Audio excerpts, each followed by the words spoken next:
Hello everyone and welcome to TakuCast 0 episode 6. I am Gun and I am joined by... DatHon3yBadger.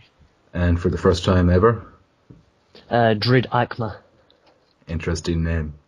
Exotic. Yeah, I know. Exotic, yeah. This'll drive the ladies wild. Yeah.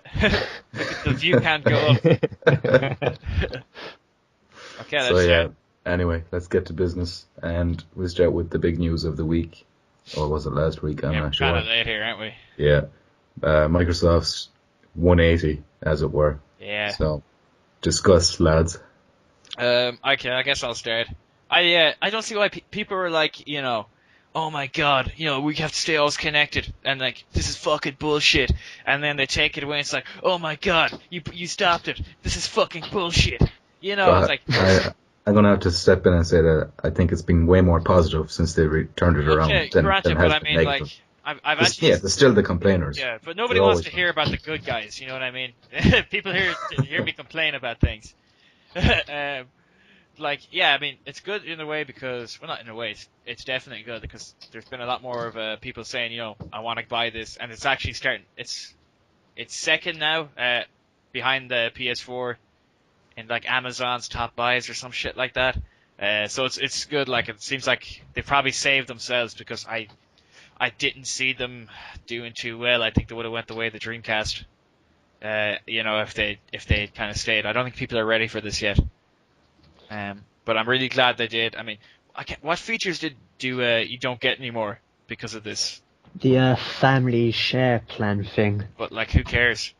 Oh no, dude, that was a really...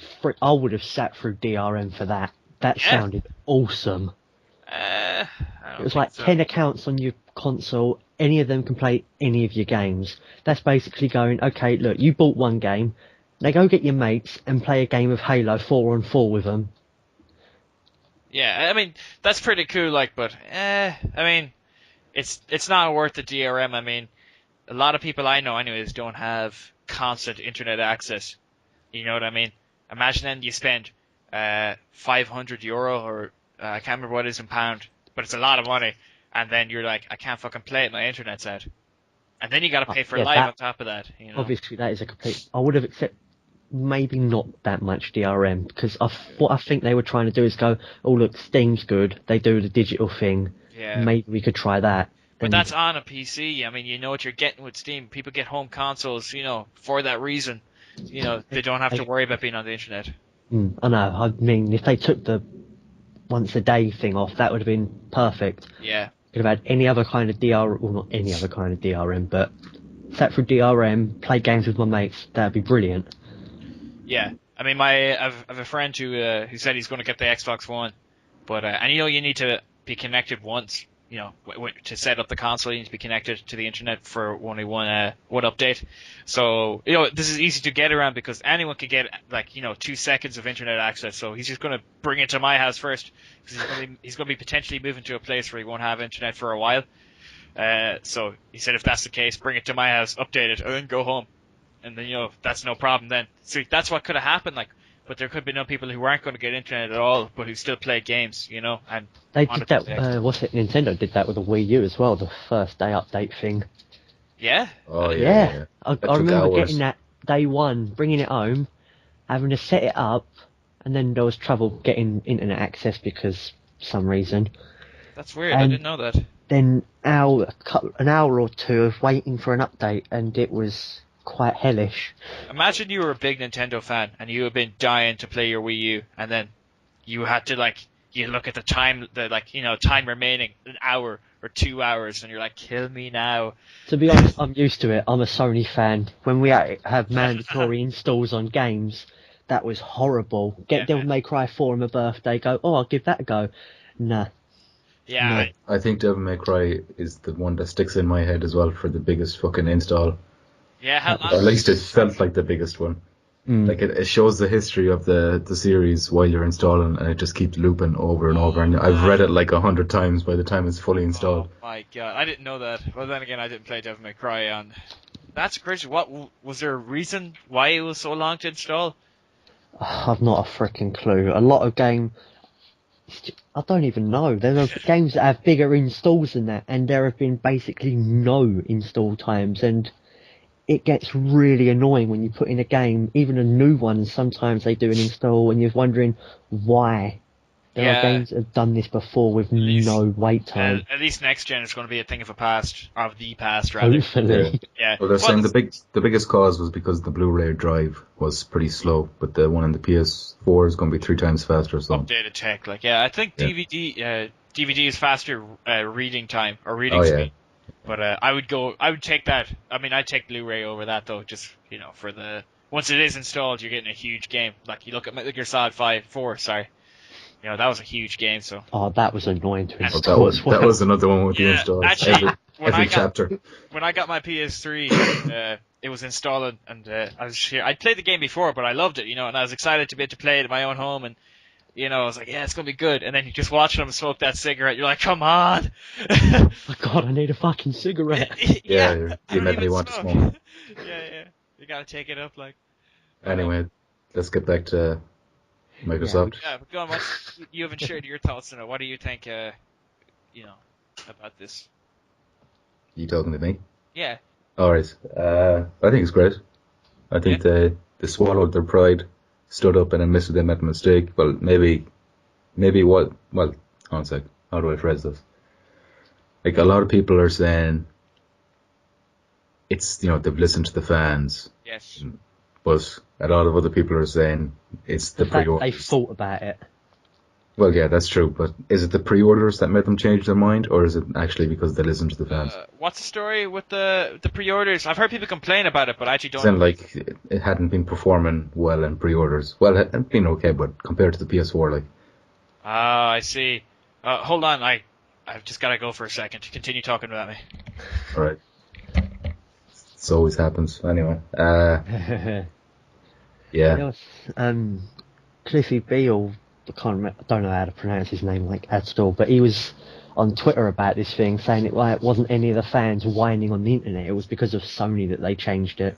Sorry about that, guys. Yeah, and he was actually pissed off that they changed it. Yeah, it was this is what's going to kill indie games or big AAA games and stuff. So where are we? We're talking about Cliffy B and how he wasn't happy about it. Yeah, you know what? I know he knows a lot about the industry, but sometimes I just think he can be a bit stupid.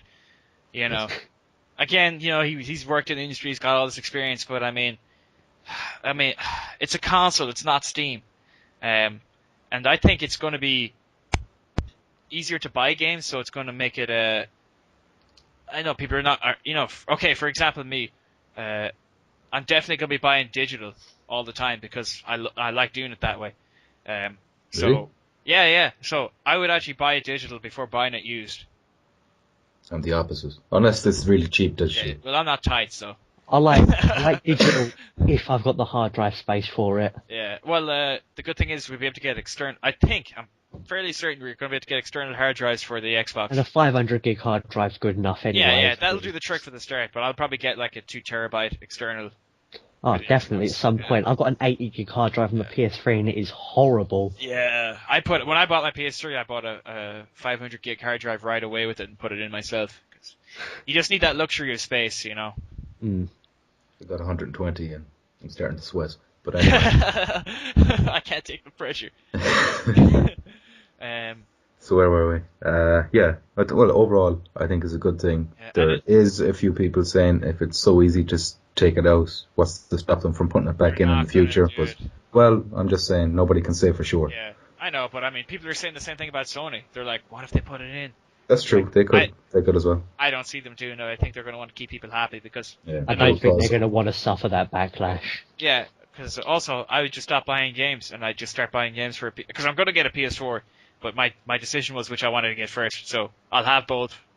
And if Microsoft are like, okay, we're putting it in again, I'll be like, well, fuck it, I'm just going to only buy games on the PS4 now.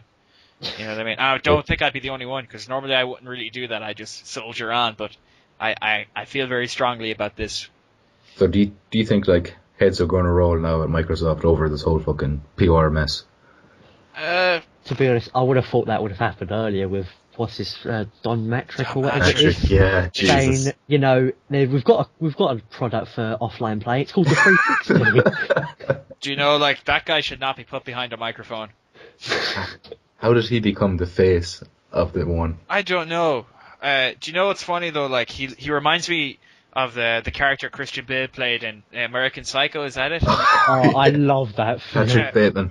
I just Yeah, hope you can it just imagine doesn't Don quite Matrick get to banging that two point. prostitutes and looking at his muscles in the mirror. With the magic of my cock. Yeah. He is such a dickhead.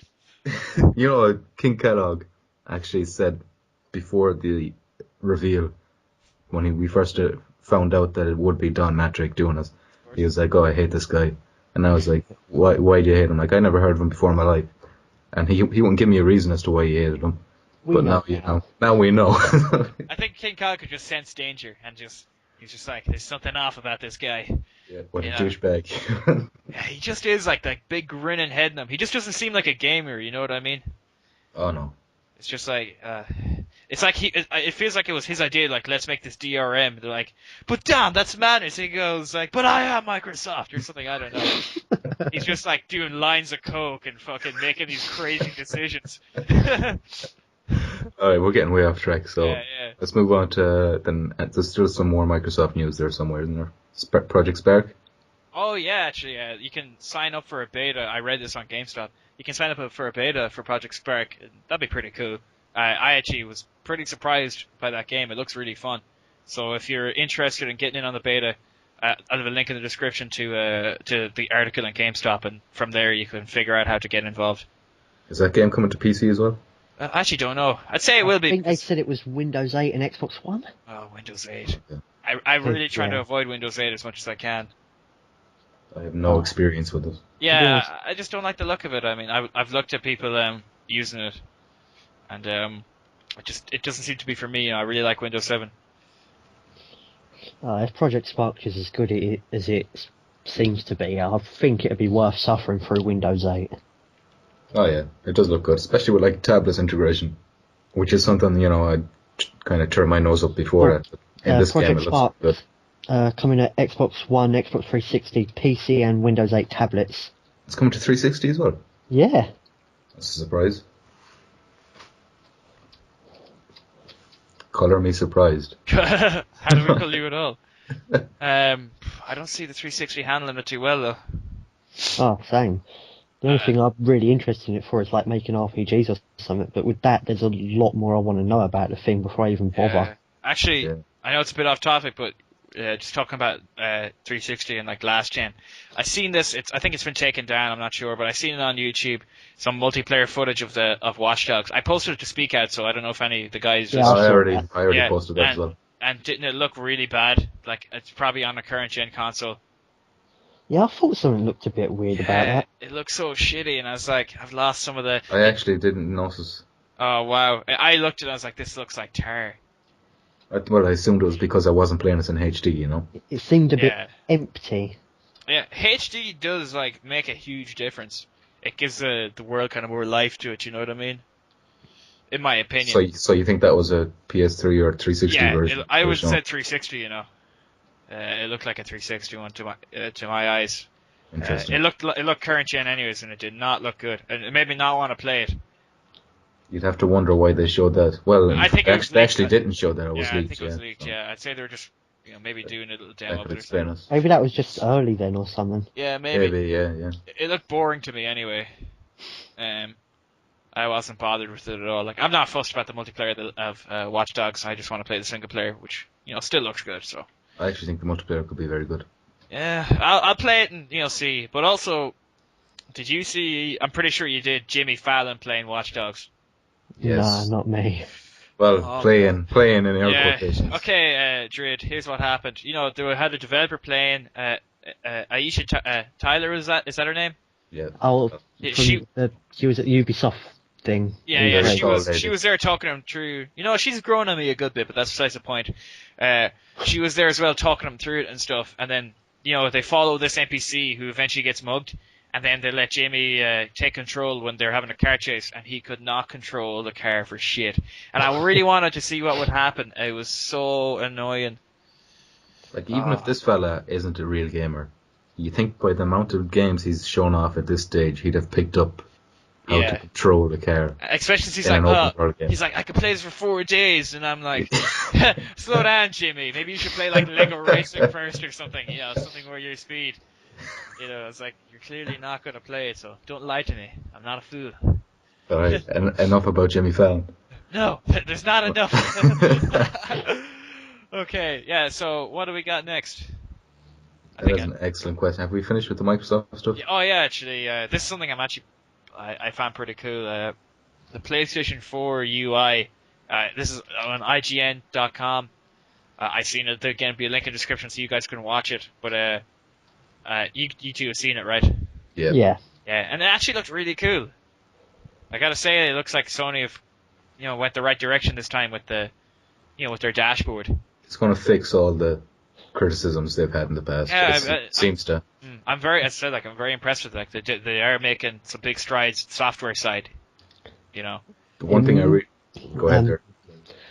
The way it looks makes the change to the PlayStation Store way back when make a bit more sense. Yeah. Oh yeah. It just makes everything look a bit smart. You can see a lot more things. It's not like, oh, I want to connect to my. I actually, when I got The Last of Us on the PS3, I was just going to connect to the internet, like, for trophies and whatnot, so I could make sure they were synced and whatever.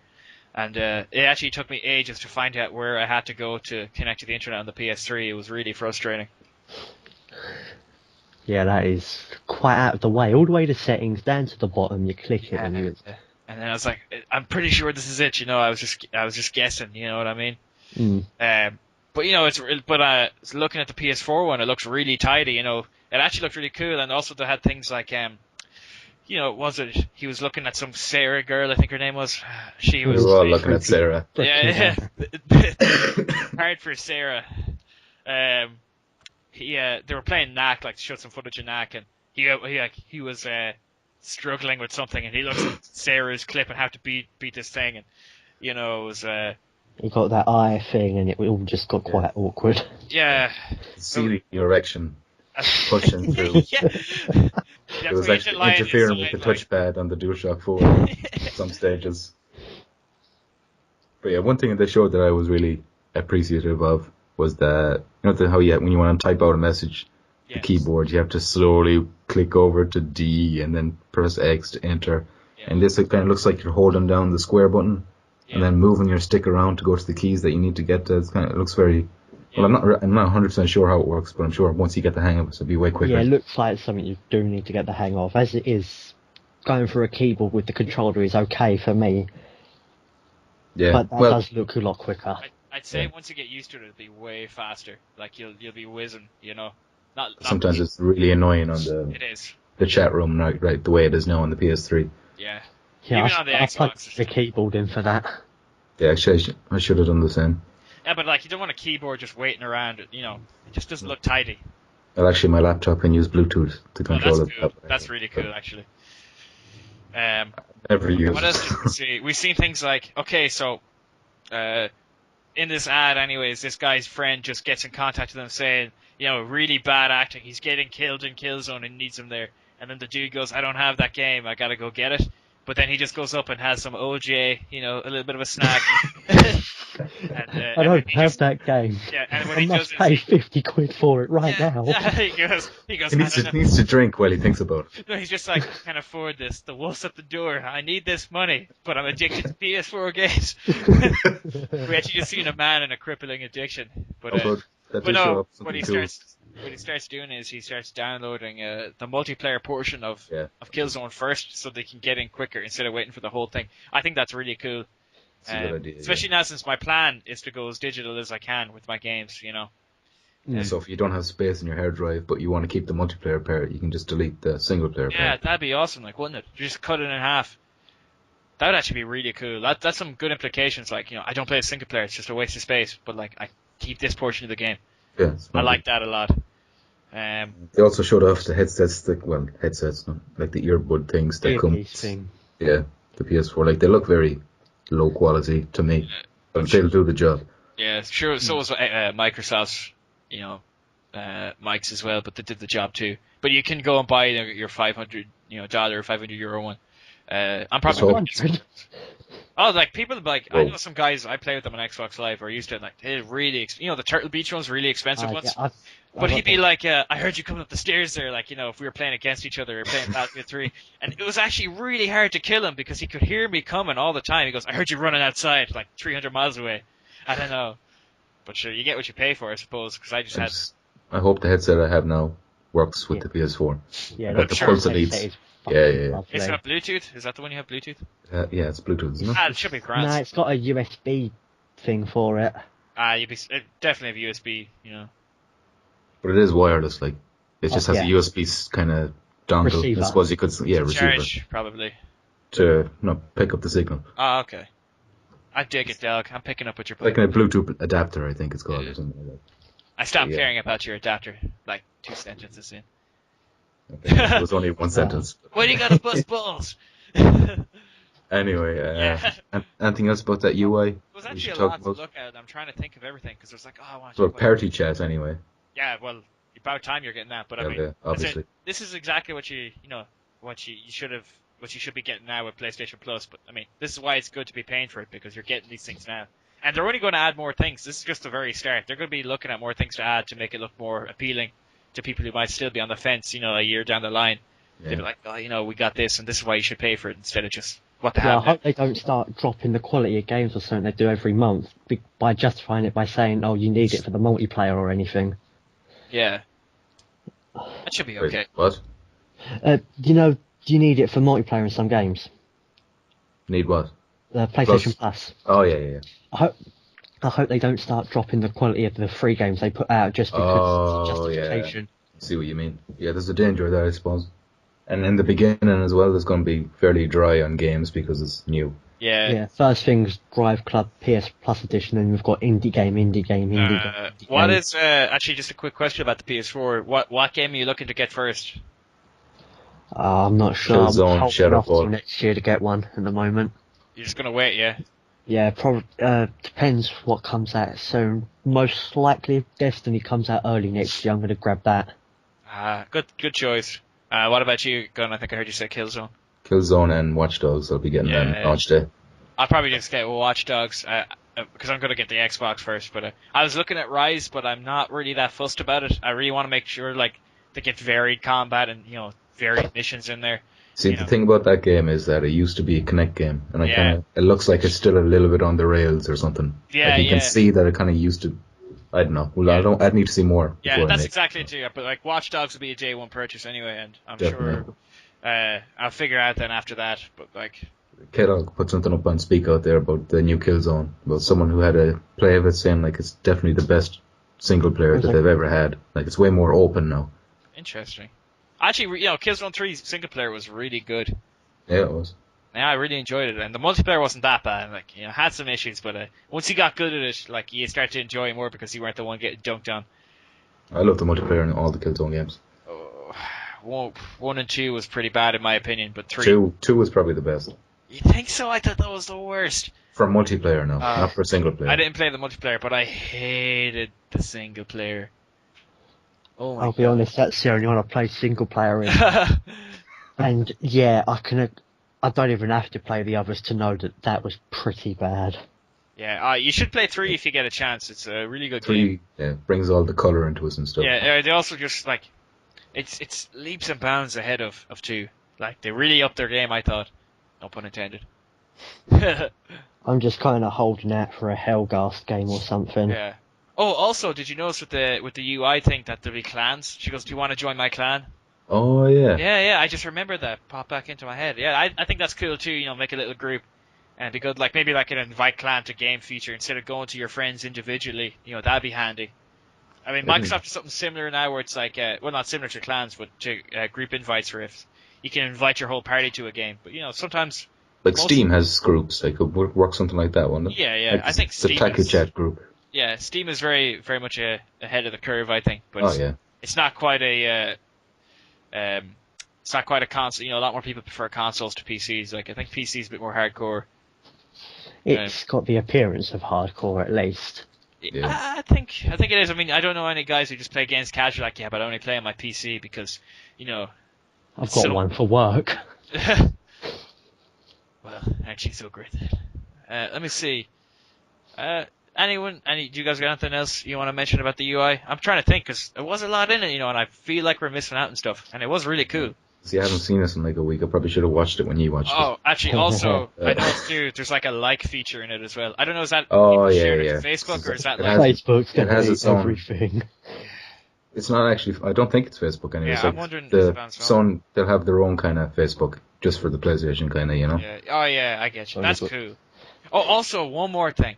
Remember at the end of the ad, or whatever it was, that girl is she's looking at all this on her phone, and Yeah. like then she's like, oh, buy Killzone, and she purchased Killzone, and like it's downloading on her PS3 at home because she got it on her phone. You know, Yes. so just say, you know, when a big game comes out, and normally like you're waiting all day for it, and you're like, you can't wait to play it. But then you could just be at college, at work, or something like that, or, you know, away from the house, and you just be like, on the way back, better start downloading it now, so it's good to go when I get there. You can just do it from your phone. That's really cool. Yeah. I And hope on top of Microsoft that, does you things like that. you Sorry. won't even have to wait for it all to download. Yeah, Like just Oh, once yeah. a certain part of it starts downloading, then you can play it. Like yeah, that's class too. Like, I think that's just to help people who mightn't have great internet, that mightn't have to wait as long then, you know. How do they do it for PCs as well? Because, you know, you can access the PlayStation Store on PC at the moment. And how they set up so you can do downloads through that, because Oh, you can definitely. buy the things, but you can't tell your consoles to download them. Damn. Well, it looks like that you'll be they're getting there. Yeah, Mhm. it is really improving. It's pretty cool. It's the future. Different ways to spend your money.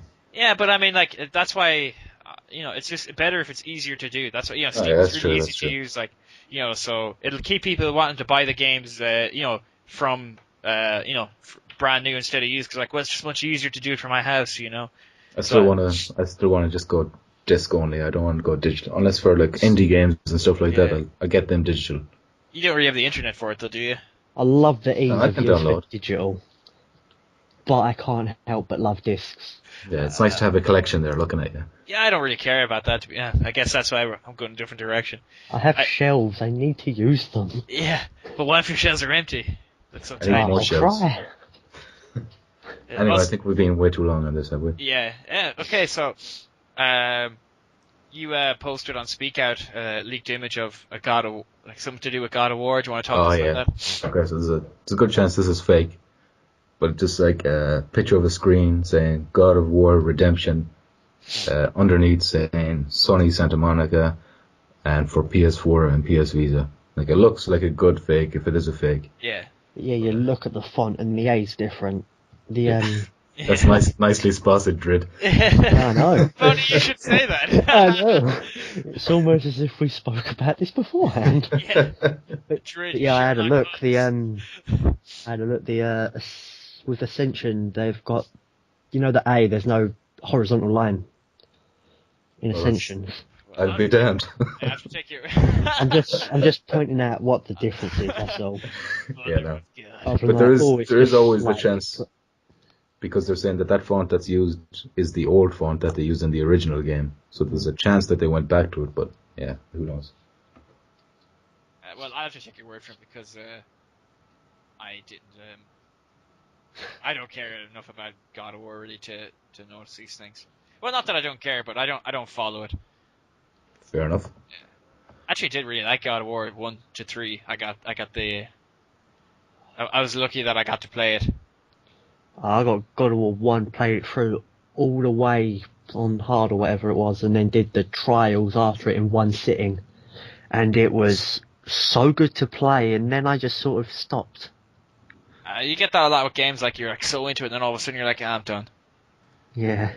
Yeah, you can just play enough of it.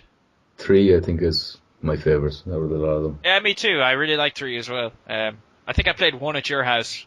The first time I'd ever experienced it, and then a friend of mine loaned me his PS2, and he had 1, 2, 3, so I got to play all of them. That's pretty. Well, no, I got to play 3 on the PS3. Yeah. But either way, I was really glad to get to play them, because they were really good. But I don't know. Do you think that they need to make more? I feel like the latest one was it Ascension. I feel that was a bit of a cash in, to be honest. I feel like they're pushing it a bit if they're going to Yeah, be releasing a new one so soon. I think I so. think at the same time though, the PS4 needs a Kratos. Do you think so? It Yeah, needs but he's an like action game at least. Why don't he's they like just, their mascot. So he's the closest thing they have to a mascot. why don't they just give it another year or 2 years maybe? Just Who's, give it a while. who's to say it won't come out in 3 years? Yeah, that's true, but I don't know. It's kind of. And that doesn't stop them from working on other things like the Yeah. Order that they're already involved in. Yeah, that's true. But I mean, I don't know. It's just, I'd hate to see like good games get diluted. There's too much of it, and it's just. Ascension was it wasn't as good as 3. Yeah. But it was still a good game, and the multiplayer, where a lot of effort went into, was fun. Yeah, but don't you think like it should have been better than 3? Really. Well, half the effort went into the multiplayer, so I can kind of see how it didn't. That's one thing I don't like about a lot of game developers these days. They're really focused on their multiplayer, and I think a lot of the time like it could have just been a great single player game, but in the end it became a mediocre single player game and a good multiplayer game because they're I think that depends on the developers. Yeah, I suppose. A lot of people expected that with the Uncharted games and The Last of Us as well, because multiplayer and them are some of my favourite multiplayer ever. But Naughty Dog don't mess around as far as Uncharted go. You know what I mean? With their games, it seems like they're very. They don't. I think they've got the luxury of being able to take as much time as they really need. If they want to polish off everything, because they've had so much hits, so you're gonna be like, yeah, just take your time. The teachers pass alright. Yeah, but I mean, they've earned it. Like Jesus. Oh yeah. They just can't. It's like they can do no wrong. Like that's just because they put so much work in, like a lot of detail in there. It's just awesome. Like, and I guess that segues in. No, it doesn't. Because no. Dryd has something else to Oh, talk. sorry, I forgot. Dryd. So, dog was doing a thing. But yeah, there's just Weird. a few Nintendo things I just want to bring up. There was a small blip about Bayonetta saying that they wanted it because then they could have a games console for everyone. So showing that they've got some M-rated games and whatever, which is fine, but Bayonetta is still not really my thing. EA... sorry, what? Can you see Bayonetta doing well on a Nintendo console? The Wii U? Honestly, I'm not sure. I mean, it's definitely got the opportunity to do really well, but going from, what was it, PS3 and 360 to a completely different console is something that isn't the greatest thing. But then again, Capcom did the same thing with Monster Hunter when they moved from the PSP to the Wii. True. Yeah. But Monster Hunter has a huge following. In Japan, yeah, Do you but think not so that- much over here. That's true. Since this is a more mature game, there might be a lot of guys who had a Wii or have a Wii U that were kind of like, there's too much kid games. They'll probably just eat it up because it's like something our age, or something that, is more my thing, Yeah, I think that's the Potential. same sort of reason that the Wii U released with Zombie U as well. Because Yeah. Nintendo were like, okay, we've got to sort of make sure people know that this is not just a kiddie toy thing. Yeah, because that's, I mean- to me, that's what the Wii U was. It's just a kid's console, Mm. But I mean, it is good to see them trying to branch out and because it's possible. It's not hard for them to be like, we can make kid games, but we can also get some mature titles out too. Yeah, there was and just one other thing was there was some new Ace Attorney 5 stuff being shown off. They showed a bit of gameplay, bit of extra stuff involving some new characters, some psychoanalysis stuff. I had the sorry to interrupt you. Continue. That's right. There's a character who's coming back from Apollo Justice called Clavier, who's just one of the best characters in games because he's a German rock star or attorney. Interesting. It's amazing. I've played the first one. It was really good. I got like so into it. I had a DS for a period of time. The very first ones that came out, and I got Ace Attorney for it, and I was addicted. I used to just sit there for ages playing it. They're really good games. I would I kind of wish I still had a DS so I could get to play all the newer ones that came out. I lost my copy of Ace Attorney 1. It is impossible to find. I've got 2, I've got 3, I've got Apollo Justice, I've got Ace Attorney Investigations. Have you checked like eBay, Amazon? To be honest, I don't. I just check all the game stores around my college every now and then. Actually, I did play one at your house, and it was a lot of fun. Yeah, it's like, and you know when you get that feeling like, hold up a minute, this story doesn't make sense, and you feel like, super smart. And even though it was like the very first case and they're taking it easy on you, it's just, I think they did it well also, just, especially if you got like, there was a case that you're really into, you're like, what did happen here, Even though it's just a game, I feel like I got really sucked into it, So that's cool. Good to see it's not dying out. How were the newer games? Were they just as good? The newer games just, in my opinion anyway, there's the same general reaction as there always is with like trilogies, where the second one is not as good, and then the third one's a step up. And then Apollo Justice came out and everyone was like, this is not as good. That sucks. Well, it's a shame. Oh, I enjoyed Apollo Justice though. There was some new thing where you had to look for like little ticks when people lie. And you got some really weird ones. You got the obvious ones like big scratching bits when you zoom in. And then there was this one where you zoom in on this guy's hand, where you got your vein throbbing in your hand. It would throb and it was a skull shape, and you thought, how do you get away with that? That's pretty cool though. I mean, that's obviously evil. That's a really nice feature though, to add little ticks into it. It's sort of like Ellen Noir in a way, except they're like, you gotta figure out if they're lying, and like in Ellen Noir it was obvious when they were lying, because they'd be like contorting their faces as if somebody was like, zapping them with the taser behind them or something like that, See, the problem with Eleanor was I had trouble figuring out if they were lying or if I should doubt them. Yeah, that was the thing. They didn't differentiate too well, That was, I get that. Mm. And really, was there much of a difference? Like, oh, you're lying. Well, you needed the evidence if you wanted to say they're lying. Yeah. Annoying me at times where it's sort of like the old adventure game thing where you do it and you'd think this must make sense. This way I'm presenting it, the way I think this is how it works and this makes sense. And then you'd present it and then you just have whatever his name was just yelling at them about something completely different. And then like he'd back and goes, well, sometimes you gotta shake the tree and see what falls out. That made it all okay for accusing you of murder. Reference a tree and raccoon. It was the 40s, John. Yeah. Bad Golly. Well, the damage was done. Damn. Okay. So is that everything? It? Got your Nintendo news ad? Yeah, that's pretty much what I got at the moment. So, all the Microsoft, all the Sony stuff done. I think we need to seg really, really gently into The Last of Us. Yeah, okay. Okay, let's find a good way to segue. Okay. I was just going to say, before we get into it, we're going to start talking about everything to do with The Last of Us. So if you haven't finished it, here's the time to stop and check in after you finish the game. If not, if you have finished it or you don't care, just don't ever go at us for spoilers. Yeah. Spoilers everywhere. And 3, 2, 1. That's your last chance. Okay, we're going in. Speaking of The Last of Us, let's talk about The Last of Us. Whoa! How did you know that's what we wanted to talk about? I should get paid for this. Yeah. Okay, so so we're going to kind of go in detail. We're going to break it down because apparently everyone should have a different experience when they're playing, and everyone can interpret the story different ways if they want. I don't know. I think so. But yeah. So we're gonna see how that goes, chapter by chapter, lads. Are you ready? Well, okay, let's go. Chapter 1, let's do it. Yeah. Chapter 1, which is called Hometown. So that was a powerful opening. Jesus, would you agree? Yeah. Well, I got my qualms about that.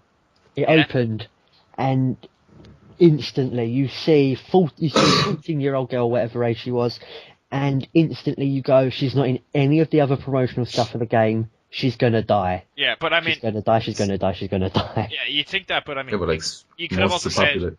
Sorry. You could have also said that, maybe they don't talk anymore, anything could happen. Maybe she did make it, and maybe she dies later in the game, and they wanted to keep it secret. I mean, again, logically, you are going to say, yeah, she's not going to make it. But, there is, you could have thought something else, but it did kind of point to that. And sorry, Gunn, what were you going to say? I was going to say that the majority of humans did die, so it was kind of like something that it wasn't really like, this is... Well, it was obvious, but it wasn't... Basically, whenever someone else comes on the screen and they're not got a beard or a ponytail, they're going to die. Yeah, true. Well, in fairness, the manner in which she died was surprising. I was actually like, this is. Oh this god, is that intense. annoyed me so much. How did it annoy you? I was like, this is heavy shit. No, it's like it's the same sort of thing in just a lot of other zombie films. And 28 days later, 28 weeks later, where you get the army coming in, and they have a shoot to kill thing, and you're thinking that is just stupid. Well- if they're not exhibiting any signs of it, what you do is you do the same thing police actually do in this sort of situation, and you take them in, lock them away, so you can make sure they're fine. Yeah, but if there's Yeah, a but whole they're going town to be of people- overrun. Like, Yeah, this is like a pandemic. This is like, this is the nothing police they've aren't- ever seen before. Yeah, the police aren't dealing with some drunk people at the kebab shop. You know what I mean? They're dealing with zombies or But as whatever. far they as were. they can tell, it spreads through bites, and all they've got to do is go, okay, your mind just strip me for Yeah, a moment but so we can have a look. Do they know It's that though? That spreads sounded through quite spores dirty. as well, doesn't it? Yeah, if you inhale the spores. But there was no spores at the time because there was no bodies lying around, that were How was infected. the very first person to get infected if there was no spores? I don't know. Hopefully that they'll do that through DLC. We'll find out. It's meant to be a mutated version of the cordyceps fungus, which is an actual real thing. Yeah. Yeah, cordyceps But mushrooms. it only affects the animal or the insect Ants. kingdom. They go mental and just sort of go up into really high places or ant hills and just sort of explode later. And the Interesting. spores get to the other ones. Yeah. Yeah. With ants, though, they actually know what ones are infected and tell them to just sort of go over there for a moment, mate. They carry Yeah. them away. But it affects like spiders, tarantulas, like there's different types of cordyceps for each individual Yeah. insect. But let's get back to the game. Yeah. When Sarah gets shot, were you surprised that they did it on screen? I think it's a pretty big deal in games to kill a kid. The best thing about that was the noises she made, because man. they are some of the most genuine death noises I've ever heard. My jaw dropped and I actually got goosebumps. I was like, fuck, when that happened. And it's been a long time since I've been pulled in like that, so early into the game too. And I was like, Yeah, I was playing that yesterday morning, and I had my mum and my nan in the room, and they were sitting there, and they were watching it, and they were like, because they were about to leave, and they were like, can you sort of pause this so when we get back? It was quite a Jesus. pulling in thing. Actually, there's a video on YouTube where someone has put all the cutscenes and gameplay together in a movie style. You can just search it to find it. 6 hours long though. Yeah, it's 3, I think. Jesus! Three. I thought it was 6. Okay, maybe you're There's 3 watching parts. a different one. Yeah, maybe. I'm going to watch it anyway. I'm going to actually watch it with my girlfriend, because she doesn't play games, but I really want her to learn the story. Experience. Yeah, it's one of the things I think a lot of people have to do. So maybe watch one episode a day or one part a day or something. Did you, by any chance, play The Walking Dead? Yes. Oh, I played that as well, and Another game. That's another game where a child was killed, but it's another game which I've got one do you think problems with. had the most impact? Because in one of them you're pulling the trigger. Well, depending on your decisions. but I mean, that was a bit easier because it was Duck you're talking about, right? Yeah. Okay, well, he was infected already. Also, shit, Walking Dead spoilers. Yeah, well, fuck it. Damn it. I mean, here, look, it's been out, like, how long now? Yeah, deal with it, guys. 8 few billion weeks. years. Yeah, like, he was infected already. I'm very much, when I watch zombie movies, I'm like, if you're infected, you deserve it. You know what I mean? You're just gonna kill everybody else. So yeah, I mean, I think, cause Sarah wasn't infected, and it had just happened too, they didn't even know what was going on. And it wasn't even by a zombie. It was a human that shot her, That was the worst part. Yeah, it's just like, fuck, you thought you were safe. They were just like, we're okay. I think Joel even says that we're safe, and then they're getting a machine gun pointed at them, Crazy. And as well, you can tell the man didn't want to kill them. Yeah. It's just like he was getting the orders he had to. Yeah, he was saying there's a kid and shit. He could have just been like, okay, just try hide somewhere. Honestly, I think I would have preferred that if he was more jumpy rather than getting ordered to do it. Yeah. Because then it seems more accident rather than, well, I better be a complete arsehole then. I mean, It wasn't an accident though. No, I mean, that's what I mean. I'd prefer if it was an accident rather than, okay, I'm going to shoot these people because the people I'm getting orders from are telling me to be an idiot. yeah. But That's I think it worked either way. Because he still didn't want to do it, but he had to. He was following orders and Yeah, I know. stuff like that. So, anyways, we've talked about chapter 1 a lot. So, chapter next 2 chapter is called... is the quarantine Chapter zone, 2. which is 20 years later, and it's summertime. Yeah, I like that actually that they did it by seasons. Yeah, it's different. Yeah, the court. So yeah, it starts with you're talking about some dude named Rob with what was her name again? Tess. Yeah, with Tess. Obviously, some kind of history going on there between the two of them. They had some kind of sexual tension of some kind, or Indeed. not really in a way, but Stuck his fungus in her, if you know what I mean. oh my Oh, god, dude. his mushroom cap. But yeah, there's some, there's some like interviews and stuff where it was going backwards and forwards. Developers saying, yeah, they had a relation. Actually, no, they haven't had a relation, or they might have, or they. Maybe like, I know. I think it's pretty clear that they did. Definitely, clearly implied. Yeah. But anyways, there's some guy. It seems like Joel is like a gun smuggler / a drug dealer because they're talking about pills. That's what I took from it. He's up to no good, anyways. Yeah, but I think what they were doing there was like moving like antibiotics and stuff out of the quarantine zone. Yeah, I don't think it was like get high drugs. I think it was like medicine drugs. Yeah, well, I don't want to party with Joel anymore. Yeah. So this fella's taken their weapons, apparently. Yeah. And this is really just a way to train you up for the rest of the game. Yeah. What weapons were they holding? Because you get they never showed us. Yeah. Oh no. Well, that's the thing. You play through, then you drop down that hole, and you're on your way to meet them, and you have a gun there. So, what other weapons did you have? Well, like I think you were selling them ones, the other ones, and you just had your own pistol, like. But the Fireflies take the guns, and then obviously shit hits the fan later into the game. And then take a Robert Solar to them. Oh, that's true. Off his back. Oh, that's how it worked, yeah. And then they're just like, you can work and get the gun back. Yeah. So that's how they came into possession of Ellie. Oh, yeah. Yeah, what's it? They said Marlene wanted to look after Ellie instead. And that bothered me because they brought it up, but they didn't say why she couldn't have. She got shot. She was shot. I know. No, I mean before. It's not like straight up she was shot. That was it. It was sort of implied because they were looking for someone before she had been shot. Yeah, I'd say so. Oh, but like she was going to. She was going to entrust it. Like they were their third choice. Yeah, I think they said. So they were looking for like, Robert and. Yeah, Fireflies first. I think it was, and then Robert. Yeah, I'd say it was just too dangerous to cross. Because Robert's a connected fella. Yeah. Yeah, but he's got a track record of being able to smuggle shit. That's why I think they were trying to go for him. Yeah. I don't know why she. I suppose it's a good question. Well, okay, so she's seen the opportunity because they needed the guns back. Because what's her name? Had the guns, and then she needed somebody to get her over there. So if she got these smugglers who could, smuggle Ellie, it made sense. And it wasn't easy to get out of the quarantine zone. No, it wasn't. Yeah, I actually found that part pretty tough. I took a long time. Oh, you say that, but if you play through it again, and you can basically sprint through that with no problem. I was trying to be stealthy, I got pretty into it. Oh, yeah, if you do stealth, you get into it, and it is one of the most tense bits of the game. Yeah, you're just like, don't see me. And then when I did get spotted. Sorry? You know the part where you're in the trenches? Yes. And there's like flashlights that's going left and right. Like I was going flying through there with Jared, and there's like this pipe across from you, and I was like, okay, once he turns away, I'll sprint into this pipe. But I should have just slowly walked, because once I sprinted, he copped onto me straight away, and then it was a fucking frantic chase through the fucking trenches. Yeah, it felt like a movie though, didn't it?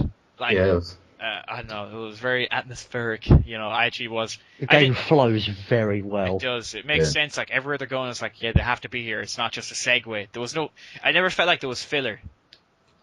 You know what I mean? And there's a lot of talking between them as well, so there's always something going on. Like, I love the dialogue between them in the game. It's very natural, and it doesn't always have to be about like, we gotta get here. It's just like, Ellie was like laughing at gnomes at one stage. It was just all very, very human stuff, like, talking about things, to fill the time almost while they were traveling.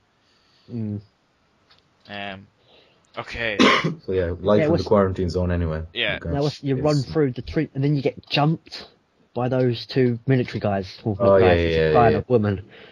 And that bothered me as well. I mean, sure, they get jumped, and then you've got the big reveal that wasn't that big, that, Ellie's infected. Yeah. Yeah. But she's immune. Yeah, immune. And then they kill those people, and what annoyed me so much is they didn't take the weapons. Yeah, I was like, why didn't they take the ammo? That could be really useful. But they're kind of freaking out about Ellie. Yeah, maybe Okay. they were just like, yeah, And we gotta then get out of here. reinforcements arrived and they kind of panicked. Yeah, maybe Yeah, just want to travel light. Yeah.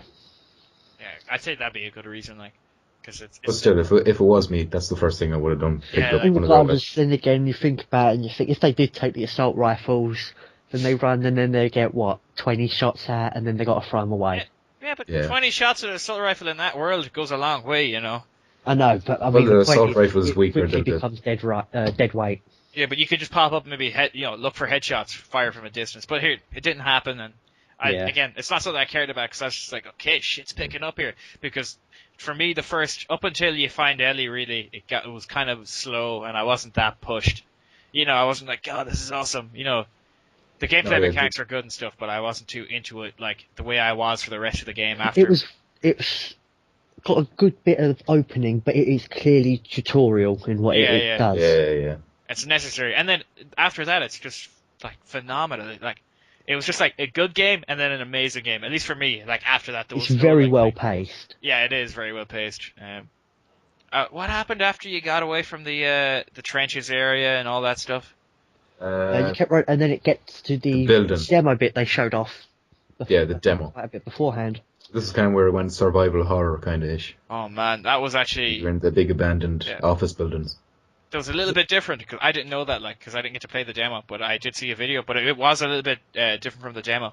Yeah, there was more cars anyway around the place, Yeah, and the layout of the area was different too. I think they added a clicker in at the the end part where the end of where the demo ends and there's like a few enemies around. Yeah. Yeah. What I played before, that was pretty much the same, except there were a few extra items lying about, as far as I can remember. But I think that was. Oh yeah, that's. You also experienced the clickers for the first time too. How did What was your favorite tactic when it came to clickers? What was like? Okay, this has worked for me before. Let's do it again. Especially in the early stage of the games where you didn't have as much upgrades. When it came to clickers at all throughout the game, it was mainly just stealthing around them, and if I had to do something, I'd just shiv them. Go for the shit. You don't try and shoot them because headshots tend not to be a one-hit kill. Yeah, you need at least two. Yeah. You could say, oh, the fungus, like, you have to break it up a bit more than just one bullet or something. Yeah, they could say that, like, but I would actually always kill them. And I think I got that upgrade where shivs would last, for two stabs. Oh, yeah. And then I'd always make sure... Yeah, that's the only upgrade I got, and I never fucking used the shiv. What I did was always made sure I had 3 shivs first, and then I'd make other things. I used blades, just so I could always be ready for a clicker, because like they were such a huge threat. Like whenever I see one, I was like, this isn't going to be as straightforward as I was hoping. See, I was playing on normal mode, and I always had shivs, so I didn't like if I was to play it on hard or survivor. I'm sure I'd be taking a different approach. I played it on hard, and I had about at max 1 shiv most of the game. I wasn't looking around as much as most people, I don't think, but I didn't have a lot of resources. What about the shiv doors? I kind of opened as much as I could. I only ever opened shiv. That's basically what I used them on. Yeah. You know what I found with the shiv doors was that like you could find the materials to make another shiv once you got inside. Usually, yeah. Yeah. It was always worth it though. There was never a time there was like, oh, what the fuck did I waste this for? Yeah, that's what I thought. Yeah, true. Yeah. You at least get something good out of it. Yeah. But what I would do is, I said I'd always kill them. So if they're staying still, just slowly approach them and shiv them. This is in the early stage before I got Molotovs and grenade kind of things. The blade, nail bombs. The nail bombs, yeah. Here's a question I wanted to ask. Do you know when you drop down into like the train station area, and then there's a few clickers about, a few runners about? Yeah. The same chap. Is there a shotgun on the floor? I did not see a shotgun. I didn't see it either. Awesome. Just wanted to check because that was in the demo, and that was just to let you experience it, though. I got to that point, and I was like, "Where's my shotgun?" I had a shotgun when I played this. Yeah. Wait, there was a shotgun in the demo? The one I played, yeah. Oh, so you played a different one, I forgot. I played an alpha version or something, so I might have got an earlier one. They probably decided to check that out for the demo. Probably just to make it more harder. Like, shotguns are probably one of my favorite guns in the game. Yeah, that reminds me as well. It's like how you kind of used every single weapon. Yes. There was nothing But I left. I don't think there's anything I didn't use. Yeah, actually, one thing I didn't use. Smoke bombs, that was it. Oh, I used it once, and it was actually really good, but I just didn't use it again. But the bow and Smoke arrow, I bombs didn't are one of use those it. things that seem like they'd be useful, but then you use them more in the multiplayer than... Yeah, you'd they're ever way use. better in the multiplayer. I think I was using it against humans a lot. I wouldn't bother using it against infected, because Nah. they just run at you. You know, it doesn't matter.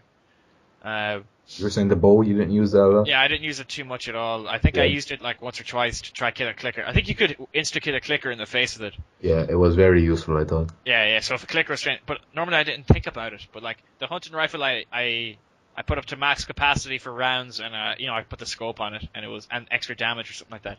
It was really good. I didn't use it for ages until you use it with Ellie, but that's ages into the game. Let's move on because there's a lot to cover. Yeah. So next after that, they make their way over the buildings, and this is when there's a standoff. Tess reveals that she's infected. Yeah, that was Did you get the feeling just before like you get to the museum area? I think it was a museum. Just before that, I was like, I think she got bit when she was being attacked. You remember you rescue her? Yeah, She yeah. seemed a You little get bit off. separated, and she and Ellie in Yeah. the museum bit. But you know Yeah. that's the crazy thing about that game is like the voice acting and the acting in general is so good that you could tell when a character was being a bit different. You know what I mean, or a bit off, and you're like, there's something up here. I found that anyway. I found that the same as well with the character later on in the game, though. Yeah, I know who you're talking about, but Yeah. let me see. Okay, so yeah, Tess says that she doesn't want. She's bitten. She's going to turn in 2 days. That's what they say. How long it takes, and also the military are on your tail. They're nearby, and she says that she'll stall and give you time because she doesn't want to turn. So And then she gets shot in about 5 seconds. Yeah, but That's the part where she says, "There's enough here between us that you must feel some kind of obligation towards me." yeah, So that's when they definitely have some kind of a history there, sexual history. Yeah, because you turn up and the Firefly team you're meant to meet up with are dead. Oh yeah, that's it. And so they're like, what they're looking for, research lab thing, maybe there's something, but nah. As far as the only thing they've got to go on is that Joel's brother was in the Firefly, so he'd probably know. yeah. It was.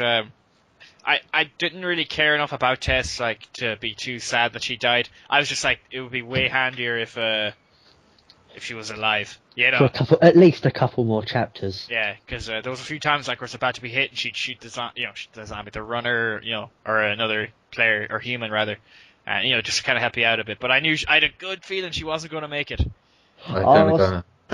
With Tess, there's just one moment for me. When you die by a clicker, sometimes it comes up with like punching a clicker is ineffective instead of pressing. Yeah, you play that, and then you get to a point where you're firing a clicker and you're shooting at it, and it's not dying. And then Tess just ran up and gave a big fucking right hook, and it dropped dead. It's like, yeah, punching's really fucking ineffective, isn't it? Here's a little thing I used to do with tickers: is if they were kind of coming after me, I would try to run it back behind Tess or something, so that she would get in the way, and then I'd be shooting them because they would kind of, Tess would get in the way, or maybe the ticker would go to them, and it would kind of help me a few times because tickers actually were the thing that killed me. The only thing that actually killed me. Clickers. So you're saying tickers? I'm sorry, I'm thinking of Gears of War. Clickers, sorry. That would have made the game a lot different. Yeah, just little fucking mind-strapped, like, things running around. But, the clickers, rather. They were the only things that killed me in the game. That I can remember. I was going to say that I kind of got attached to Tess from playing the demo like 100 times. Are you serious? I guess I didn't play it 100 times. Well, not 100 times, but you know. I know what you mean. I don't share the same sentiment about her. That's cool. We can still be friends. Unrequited love. So, oh god, what happened? Yeah, you get out of the museum. What happened after that? Is that then when they you make go the to plan. Yeah, the plan then is to get to Tommy, but you need a truck or a car to get there. Oh, that's right. And actually, so what? You head into Billstown. Yeah, you ride off to look for Bill, who apparently owes some stuff to Joel. Yeah. Yeah, they never really say what he owes him or for why he owes him, but it seems to be something big. Yeah, maybe saved his life or they had guns or something. They didn't need to, because it seems like the kind of world where somebody's probably saved you once or twice. Everyone's going to owe someone something. Yeah, exactly, So Billstown kind of reminded me of, you watch The Walking Dead? Yeah, the part where Morgan, he kind of has the town to himself and he has booby traps all over the place. Yeah, me too. I was thinking the same thing. Do you reckon that might have been influenced or inspired by that scene? It's possible, but they're kind of awful close together. Yeah, because he was a bit weird too. You know, he was talking to himself like, you know. Yeah. You And he had a partner. Yeah, that was a funny part. We'll talk about that when we get there, though. I actually was like, once again, we'll talk about that when we get there. Yeah. But so you get to Bill's town. How long is it till you meet Bill? Oh, that's right. I actually kind of like this part where we'll just kind of fast forward a bit through it because it's just a lot of walking around and shit. You get caught in one of Bill's traps and you're suspended upside down by a rope. That annoying. I like that bit, but that was annoying because that just seemed like they had to put in a mandatory infinite ammo segment. I wasn't complaining. I was like, this is pretty Ellie fun. would throw you a weapon, or she'd throw you ammo if you looked at her, though. Yeah, that's how they probably did. Like, oh no, she was giving you ammo, but like it was class. I thought because actually for sometimes I was like, why aren't they falling? And then I was like, oh yeah, because I'm the one upside down, not them. Very disoriented. Yeah, there was one other problem I had that I had the 9mm handgun equipped then, and it swapped me to the revolver. The thing that takes 5 times longer to reload. I love the revolver though. I love it. They already had us. But when I'm trying to fire at stuff quickly, I don't want to go, okay, I've got to reload one bullet. Yeah, I get you. It's a bit it was a bit annoying, but like still, it adds the tension if you look at them right away. Yeah. Because like you were looking out for Ellie too, but like you're also looking out for yourself. But luckily I didn't struggle at that part. Just got through it, and then I was awful relieved when she knocked the fridge over and it makes you go up higher so you're safe. And then like, she's in danger, but you know I wasn't, so I was happy. Yeah, and it was easier to protect her than yourself. Yeah. I found it was always easier to protect her than yourself. Like, but then Bill shows up after you get down, and it was a cool kill scene. Oh yeah. He machetes an infected in the face and then cuts its head off. It was like I was like, oh, right that's in the awesome. middle of its face. Did you find? I think that section of the game was like one of the first times where I started getting really nervous. You know, like because we were being chased by the infected, like there's way too much to deal with. So like if we were running through a door, and you know how like the 2 NPCs would have to go first. Yeah. And they were really slow. Yeah. And I was like, move your fucking ass! There's infected, come on! You know, especially this the part where you get to the school, which is just kind of jumping forward a bit. But you know when you climb through the window. I think that was hard.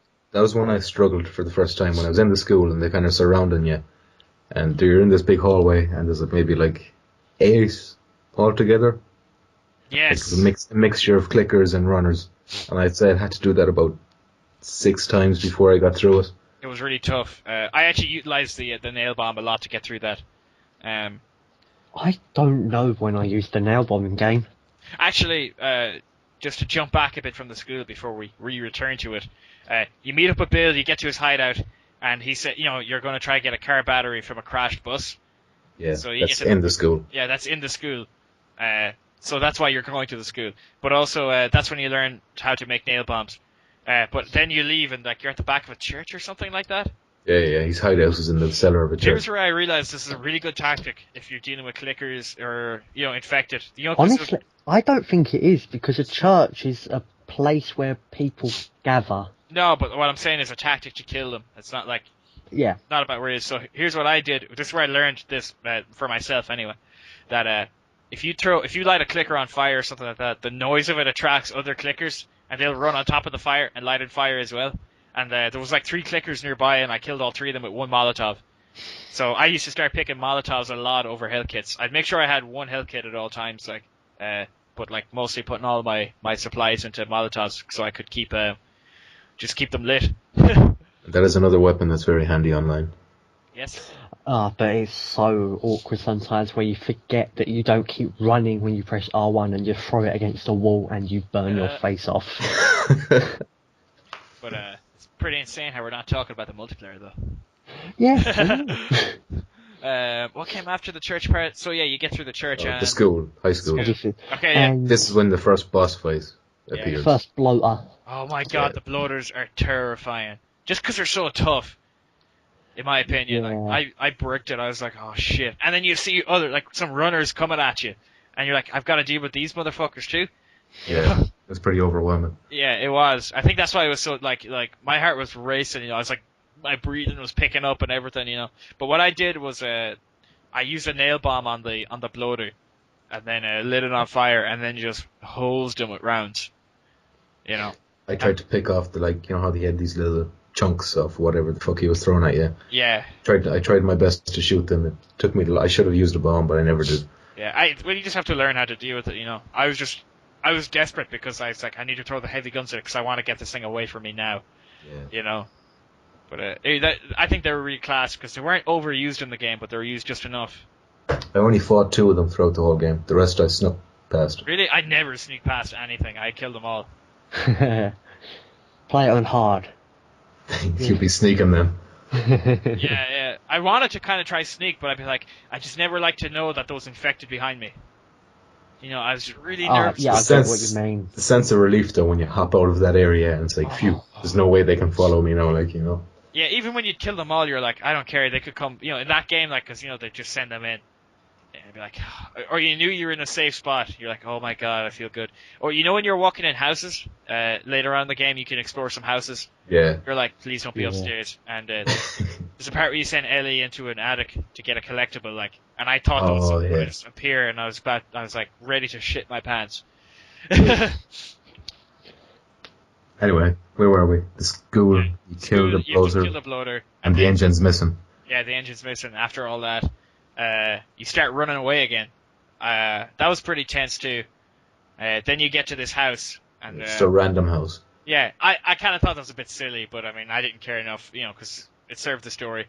And you get to Bill's old partner's house, who happens to have the battery in his garage, whatever. He stole the battery himself. Yeah, he stole it himself. And if there's a collectible in one of the back rooms that he has addressed to Bill, where he just confesses his hatred for him, and said he'd pretty much rather be dead than have to spend another day with him. Okay. Yeah, that's not quite. You know, that's his gay partner, yeah. What? Yeah. I actually didn't put where that together. Where did you where'd you get this information from? They're gay. Well, he did say, like, when he first talked about him, he kind of paused. I thought that was a bit weird, but yeah, him being gay kind of makes sense. I mean, I heard when you first met up with him, and he's like, I had a partner once, and you think, okay, it means like that.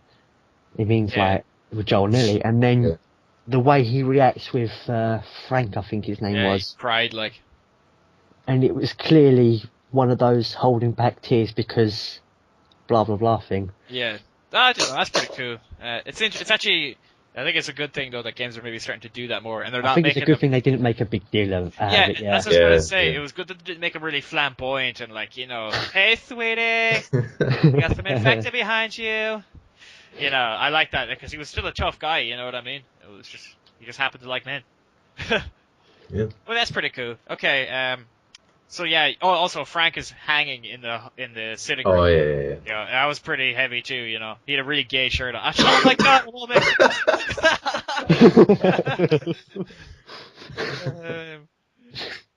But yeah, that was cool. Well, not cool, but like it was a haunting image of just that guy like hanging there, and they were all just kind of just talking, and there was a dead body. Yeah, and they don't quite frame it so it's blatant, and you don't see the big body. Where they do it is you don't quite see the entire body in frame, which is quite a good way to do it. Until they cut him down, you don't see the whole body. Yeah. See, they never focused on like gore or blood and stuff like that, unless it made sense or had an impact, you know. Yeah, I think they're going for the whole like it's happening so much that there's no point, it's no big deal to these guys anymore, So I mean, like when Ellie's seen a dead body or you burn someone out, she'd be like, "Oh Jesus, Joel," but I mean, it's just like you say that when somebody farts and it's a bad one. Oh, like Jesus, you know what I mean? Yeah, she says that every time I brought a frickin' stick across someone's head and broke their skull open. I think they could have. She'd have got used to it after the first two. Yeah, I would have liked if she gave her more lines as far as that goes, for combat. But okay, so yeah, he's dead. You get in the car. I actually really like this segment here. Did you show the nose to? I did, yeah. I didn't know you could do that. I regret doing this. I thought you had to. What happened? You hand it to him and he's like, "Oh, so that's how you feel." He mustn't wait himself. I kind of laughed at that. It's not funny now that I know they were gay partners, though. You just broke I just feel bad for him now. Delete your save right now. Then you can undo the rounds. So, yeah, this next section I really liked. You search the house, get your gear, and all that stuff, and then the car battery is kind of dead, but you just need to push it down a hill, and it'll get some juice. Yeah. So as you're pushing it down, obviously it's attracting a lot of infected. So you got to protect Ellie, who's driving the car, and while pushing it. So you have to stop, get away from the car, kill some clickers, and some runners. And I really like that. I was just like looking around me all the time, and like, what's over there? I actually died there like maybe once or twice. I think twice I died from letting a clicker get too close. Yeah. But I really liked that section. And then once I got away, I was like, that feeling of relief again. Like, it's okay. We're out of here, And then what? You head off to Pittsburgh, isn't it? Yeah. You go And to then that's Pittsburgh. where you get introduced to Actually, just before hunters. Yeah, just before Pittsburgh. That hilarious scene where Ellie's looking at a porn magazine. Oh, Oh, wait a minute! That was a dude in the magazine! Oh, it was How did I not even think of that? Oh, shit. I was looking at it at the time. I was like, why is there a man on the front? How did you not notice? She says, like, how does he walk around with that in his pants or something? I know, but like, I wasn't thinking about it, you know what I mean? I was just like, God damn it, Bill. I just thought he just, hoarded all these things, and that was that, Wow, okay, that makes sense. Now I know when the pages were sticky. Yeah, oh man. Oh, he was jacking it to gay porn. That's pretty funny. I laughed anyways, like, because she was looking at it, she was young, and like, she didn't really know too much about it, but, No, she knew what she was talking about. Yeah, I know, but not too much, you know what I mean? I knew, I just thought it was funny because it was still... messing with Joel. Yeah, it was a class scene, I think. It was just pretty funny how lighthearted it was against the backdrop of everything that had just happened, They just witnessed, like, a body hanging from a fucking sitting room a few moments before, and then they're, like, joking about fucking, porn and shit. It was cool. It was nice. It was a nice touch, like, and it wasn't overdone either, They didn't drag it out too long, just like I'm dragging out this scene. I was just supposed to say, unlike you. Yeah, sure. And another thing. Yeah, Dryd was saying there about introducing to the hunters. Oh, yes. Yeah, you arrive up in Pittsburgh and you're just driving down, and then you got that classic scene, the post-apocalyptic thing where they drive into a place and someone feigns injury. Hey, and then shit kicks off. I got a question. If that was you, if you were Joel, what would you have done? And you didn't, you were just you now with your current knowledge, but you just happened to be in the car for some reason and in control. Would you have stopped? No way. Yeah. If I was Joel, like he says, he's been on both sides of that before. So if but it's saying with your current knowledge. Yeah. Like, let's say you weren't Joel. Let's say you were you. You didn't know about this. You were like Rick from The Walking Dead, just woke up from a coma, and he was giving you a lift back. Okay, I'd be suspicious because he's walking in the middle of the road, not coming off from the side. He's walking straight towards me on the only direction possible. Yeah, and also... I'm not stopping. How did he get out that far, that injured? And why is he walking away from, where the at home could be or medical supplies could be, I don't know. I obviously wouldn't be able to see, but there wasn't like any blood over him or anything. Yeah. It was cool though. I liked that scene. I also liked it was good to get away from infected for a while. Oh yeah, because that was such a. Then again, I did at some point think, oh god, these are too many people with guns now. Yeah, but they kind of explain that in the sense that they've been killing loads of people and taking their stuff. So they've just been hoarding everything.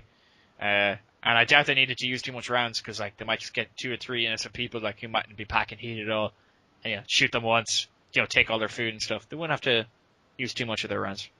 But it didn't make it just a case of, oh, I have a gun so I can just run right at them, shoot them point blank and then maybe punch them like one round and then punch them. I used to do that sometimes to the melee guys, shoot them and then punch them so I didn't have to waste too much ammo.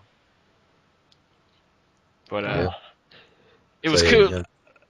Sorry, I've been talking a lot, so you kind of find out that they're kind of, kidnapping anyone who comes to the area. Yeah. And find them coming across a room filled with shoes and clothes and all this kind of stuff, and like they have like an inventory of whatever they've been stealing, and they call them tourists. Yeah, interesting. I like the fact that they actually have their own little words they use, like tourists and stuff. Slang. Did you find it cool that when you crash the car, the music is still playing when you're having the gunfight? Oh yeah. I was like, oh, that's awesome, because it wasn't overlaid. It was coming from the car.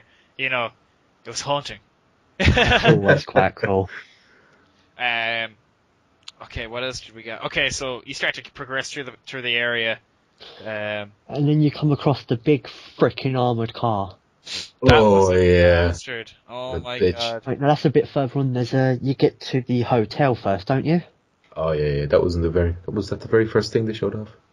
Hotel. Very first gameplay, I think, anyway, was in that hotel. Yeah, the hotel area. That's so far into it though, isn't it? I can't remember if it was Armored Car first. Maybe it was. Yeah, that hotel. Yeah, it was. Yeah. Yeah. Yeah, that was a long segment. Although you do see the car again Oh, yeah, after that the hotel. pops up over and over again. Yeah. I think it's the closest thing they've got to a recurring boss. Actually, they were saying, I read in a video or watched in an interview that when they were originally making it, they were going to have it designed so that there'd be one enemy in particular who'd follow you out throughout the entire game, like a nemesis, like in Resident Evil 3. I don't think I Decided could to get have rid of this. taken the game as seriously if it had. I don't know what type of enemy it was, like if it was a clicker or no, but if it was a person stalking you, maybe yes. Yeah, I'd like a really dangerous person because that would make sense. Because there is one character like that we'll get to later on. Yeah, he was actually really interesting, but once again, get to that later on. So yeah, hotel. Yeah, the hotel was really hard. Like, it was a tough segment. I actually was surprised. I was surprised at how long it was. Yeah. I like the fact that you get through it and then you get to it's just people and people and people and people. And what I like was anyone noticed that the guy holding the Molotovs, red shirt, gas mask. Am I the only one who was thinking of Team Fortress? No, I don't play Team Fortress. Shit, I didn't know. I know. Didn't think that's something you need to know because it's quite a big internet sort of thing. And yeah, I don't play it, but I know the pyro. Actually, a little interesting thing that someone zooms in on a newspaper. I seen this picture, and it was like Nathan Drake or Justin Bieber is Nathan Drake. It was like in Bieber that is Drake or something like that. Yeah, Uncharted 13. Yeah, that was this. Yeah, Google it and you'll find out.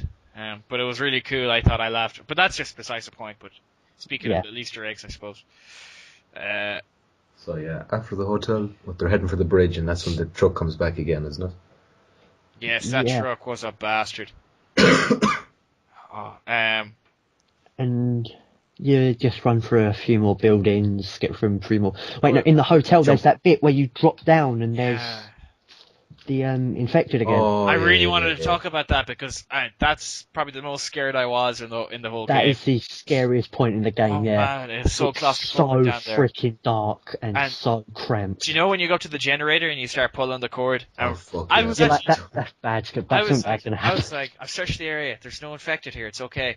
And then next thing I'm getting fucking grabbed. I jumped in my seat. Literally jumped. I was like, fuck!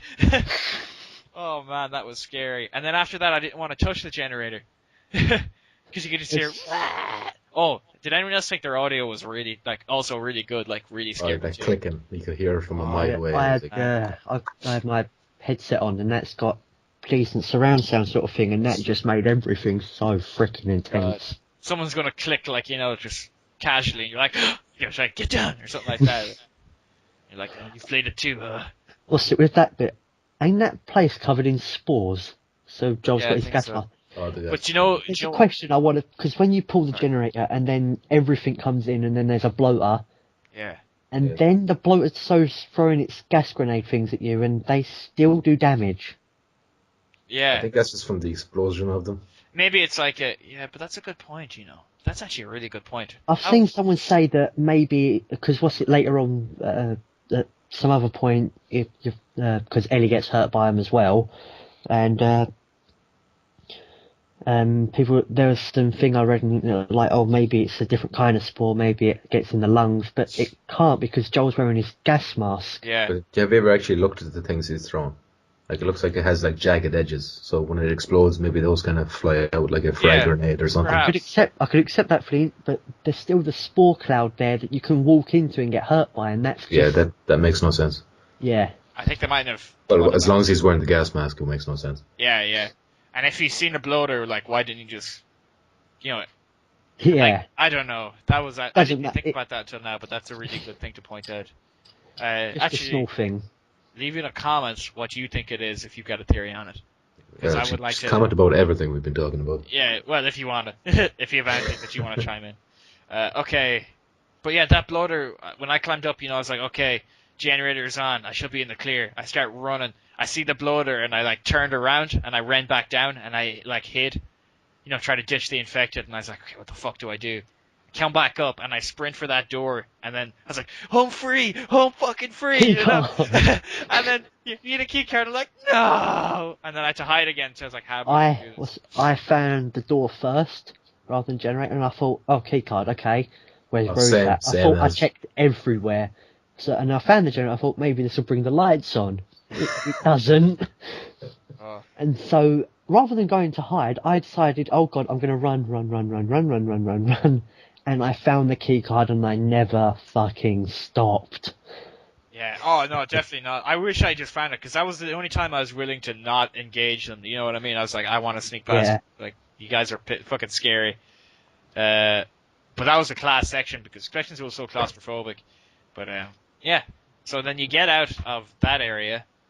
Actually, this is when you meet up with Henry and Sam, isn't it? Shortly after. Shortly after. Just before that you get to the point where you start getting more enemies again, and then you put the ladder up, you climb up, and then get knocked down into the puddle. Oh. And that is the first point, well, implied at least, Ellie takes a life. Yeah. Actually, something interesting happened to me for that section. You know, when you come into that area first, you're in like a kitchen area. Yeah. When I came in there first, there was a clicker, and he was banging on the cooker, and then he just fell on the ground by himself. And I was like, what the fuck is happening here? And I went through the area, and I looked everywhere. There's no enemies, and there was no ladder anywhere. So I just had to reload to my checkpoint, and then the ladder appeared on the ground. Now, I looked it up online. Apparently, there was supposed to be enemies in that area, but they never appeared for me. Oh, they appeared for me. I remember that. And then they have this talk about, like, oh, make sure we clear the area, Yeah, so some type of glitch or something. Yeah. So what happened is, I think they just went up and shot it in the head, like, that would explain how it fell on the ground. Yeah, you weren't missing out much anyway. Just, some generic, humans. But yeah, the part where Ellie killed the guy, I was like, holy shit. Actually, do you think in DLC they might do how she ended up getting there to save you? Is it long enough, is it? Yeah, that's what I was thinking. I don't so. think that's quite a big enough section. Maybe if they did it for the whole game, for every single time she was separated from him. Yeah, like then maybe you could have enough. Well, once we'll get to that again. I was about to jump ahead an awful lot again. But even then, they're not really separated too long. No, they never really are. Like, maybe. Although in the very beginning, when she got infected, like we never saw that how she got infected. We're told how it happened. That was covered in a prequel comic, so I'm not sure if they'll cover that in DLC. Okay. I must actually look to get them online or something. Okay, so what happened? Yeah, Ellie kills a guy. You get out. She's kind of looking for praise, and Joel never gives it to her. He's like, but he does give her the rifle for that next section. Yeah. True. It annoyed me though how he was a bit too much of a hard ass, with her. Yeah, he's a bit of an arsehole. It took him a long time. I know he had like these issues and shit, but come on, like cut her some slack. Yeah, he's projecting Sarah onto her, so. Yeah, true. At least partly, and he's just generally bitter at that point. Yeah, anyway. And then trying to kind of deny it too, as he says later on. But then they kind of know, he's like, come on, dude, like, you've been hanging out there for a while now, you should at least, I'd like to see a bit more, where he was maybe coming, a bit more trust, where he's maybe coming around to it, where he might, like, reluctantly trusting her, reluctantly starting to enjoy chatting to her, but how long is it then? You gotta get past that fucking armored car again. And then you meet Henry and Sam. Yeah, let's skip to the Henry, because, like, after that's just a lot of gameplay segments, Actually, I liked Henry a lot. Sam not so much, but I liked Henry. Who else pinned Sam as a weak link who would definitely end up getting in trouble? Considering Henry wouldn't let him have a gun, and he was younger than Ellie and wanted that toy, I kind of pegged him as... Oh, that reminds me, when he wanted the toy? Yeah. And he makes him drop it on the ground. I was watching Ellie. So was I. She walked up to the toy, and she kept looking left and right, and she wouldn't do a thing until you looked away. And when you looked away and moved the camera back, the toy was disappeared, and she caught up with you. That's class. I didn't know that at all. I watched her for, I was like, maybe she's just going to look at it like just, she's just doing like just to pass the time while you're waiting in this area. That's pretty cool. Did you think there was like, I thought at first they were going to have a little thing there, with Sam and Ellie. Yeah, well, maybe Well, if things hadn't turned out the way they did. Yeah, which we'll get to. But I mean, if this far, you know what happened. But yeah, he was pretty cool. Were you kind of? Let's just skip again a good bit because we got a lot to cover. To the point where you and what's his name, Henry, you're talking about your way out, and then you're going for it, and then he leaves you when that fucking armored car is coming back. What was your thoughts there? I can't. I thought, yeah, I can believe that. I ain't gonna hold that against him. I guess. Joel might. I was kind of annoyed. I was surprised that Joel did hold it against him. Joel's a bit of a dick. He would have done the exact same thing, I think. Yeah, Joel is a bit of a dick, I think, for a long time until later into the game. I didn't really like him as a guy, like as a dude. He seems to imply that he's killed innocent people. Yeah. Oh yeah, back where the with the trap afterwards, where he's talking to Ellie about that. Yeah. Yeah, but he'd probably, they could just say, "I did it to survive." That's what he would probably say anyway. It's no good and bad. It's just a load of grey. I think that's what The Last of Us is like. You don't know who's really the good guy. You know what I mean? Yeah. People are just all trying to survive. I mean, like, you could just ask, what about them hunters? Like, they just really wanted to survive too. Did they really want to kill them people? You don't know. But yeah. Oh God, what happened then? Oh yeah, so you just jump from the bridge. Yeah, I laughed. It was pretty good that she made that decision. Like, no time to discuss it or something. She just dives off this massive bridge, and it's like, yeah, she's really putting her faith in Joel that he'll get down in time and grab her to keep her afloat. Oh yeah, what did you think about the water puzzles with her? Well, not puzzles, but they were annoying. Yeah. That they every time it just felt these are minutes out of the game to go and grab us the same wooden panel. It was They could have cut down maybe 3 or 4 of them. Yeah, I think it was a lot of filler, because just pretty much it. Like, it was just a lot of filler because they were easy too. It wasn't like there was nothing hard about them. Yeah. I mean, like the hardest part was maybe when you're in the sewer bit and there's a clicker or two there in that other room that you don't actually have to go into. I actually didn't go in there for some reason. I was scared of clickers. I was scared of them, but I wouldn't shy away because I wanted loot, What was in there? Just a couple clickers and I think a few bits and pieces for weapons and maybe some binding. Because I looked at the door and I was like, I could just throw a Molotov in there, and I was like, I'd be happier with the Molotov. And I just walked away once I realized I didn't have to go in, So that reminds me in the sewers. Well, before you go in the sewers, how you're on the boat. They explored this little boat that's washed up. It's like a notes from this fella called Ish. Yeah, that's I like that quite nice having all the separate notes and stuff about. Yeah, it was cool to see his journey, how he got to there, That was cool. The sewers is actually a scary part too. It was a good part, but it was hard. Do you know when you're stuck with Sam, and then there's all them infected just running around? Oh, fucking hell, yeah. That was so... Why were they running about like that? It's the only thing I was thinking at that time. I think it was just because all the activity that just happened, all the shouting and stuff, they were riled up. But the way they ran is like they were playing a game of hide and seek or something with Joel, because they always ran and stopped at a point where you couldn't see them. Yeah, it was weird, because, well, not weird, it was just, I was too afraid to kind of go past a certain point for ages, and I was just like, I don't have the ammo for this, how the fuck am I getting past this, I think I tried to stealth, but I couldn't. Someone spotted me, and then we just sprinted towards that fucking exit, and then he had to boost him up to get the fucking ladder. Yeah. And while he was doing this, I was fucking using a plank on them or something. Alright. I just, what I do is I go get their attention and run back towards where you initially enter the area, and then, try drop a Molotov on them, or I try and, or, just try to shoot them before they could get to me. You just got that cool, kind of sawing off thing, or whatever. Oh, shorty. Yeah, I really like that weapon. But yeah, I was using that as well, just to try. I would try get one person or one runner at a time. 1 or 2 I could handle, but 3 was kind of too much, and then just do it that way. But that was my tactic. What did you do? I just sort of pegged it through there. Fuck this! Just leg it, run. Oh, there's a room there. I can hide in there, throw a bottle. Wait a moment. That's a good idea, actually. So they came out of the sewer area anyway. Yeah. And then on the fucking wall behind them it said, infected inside, don't open. Yeah, that was really funny. For fuck's sake. Yeah.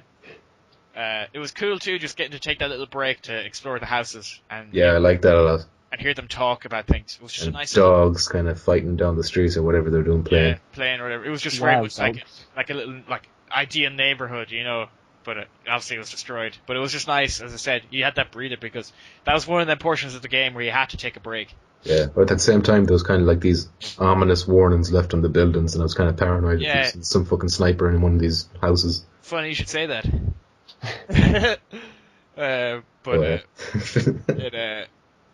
it was just kind of like every time you're like, oh, this is pretty cool. You know, I'm just getting to relax and see these houses, and then but you're like, oh, this. Did you ever think like, I wonder who lived here, like, and what were they doing when it attacked? You know, I really got drawn in like that, where I think about that stuff. I like finding notes and stuff like that about. Yeah, me too. And then you get past all that house. Also, you find out that Henry, about his childhood a bit. That used to seems like a pretty good one, having barbecues and stuff, Oh yeah. chicken wings, just a random food, kind of. So, yeah, this ends badly though. This chapter. Oh man. Yeah, because there's the sniper in the house, and you gotta get down there and deal with every other hunter you come across. I would like if sometimes the NPCs would do it themselves. Yeah, a lot of the time they're quite helpful, but then sometimes it does feel like Joel has to become Jesus. Yes, I have to kill well, Jesus didn't kill everyone, but you know what I mean. You say that, I can show you something where Jesus did kill everyone. Are you talking about that episode of Family Guy where him and Moses are on the hill with machine guns being attacked by the Roman Legion? No, I'm talking about a comic called The Goddessy that opens up with Jesus killing the Greek gods. Interesting. But that's the story TakuCast for does not condone Jesus killing people. Yeah. Or any other religious murders. Praise be. Okay. So yeah, that part was actually cool. When once you're sniping yourself, and then just a fucking wave of clickers. Yes, I was They're like, coming out. I was like, shit. There's no way I can. Yeah. Did you know that when you seen the clicker go on top of Sam? I knew something happened. I was like, why would they just do that? And why Sam? There's a clicker. No, it goes on Henry as well. Oh, I didn't know that. What is this? I don't recall that. I have to just play it again. Yeah, well, one day I'll get to play it again. But one day. By the way, this is a little bit off topic, Yeah. but I got the Joel edition. I'm holding the controller in my hand as like a skin for the controller. I just like to point out that that's pretty cool. That's cool. Continue.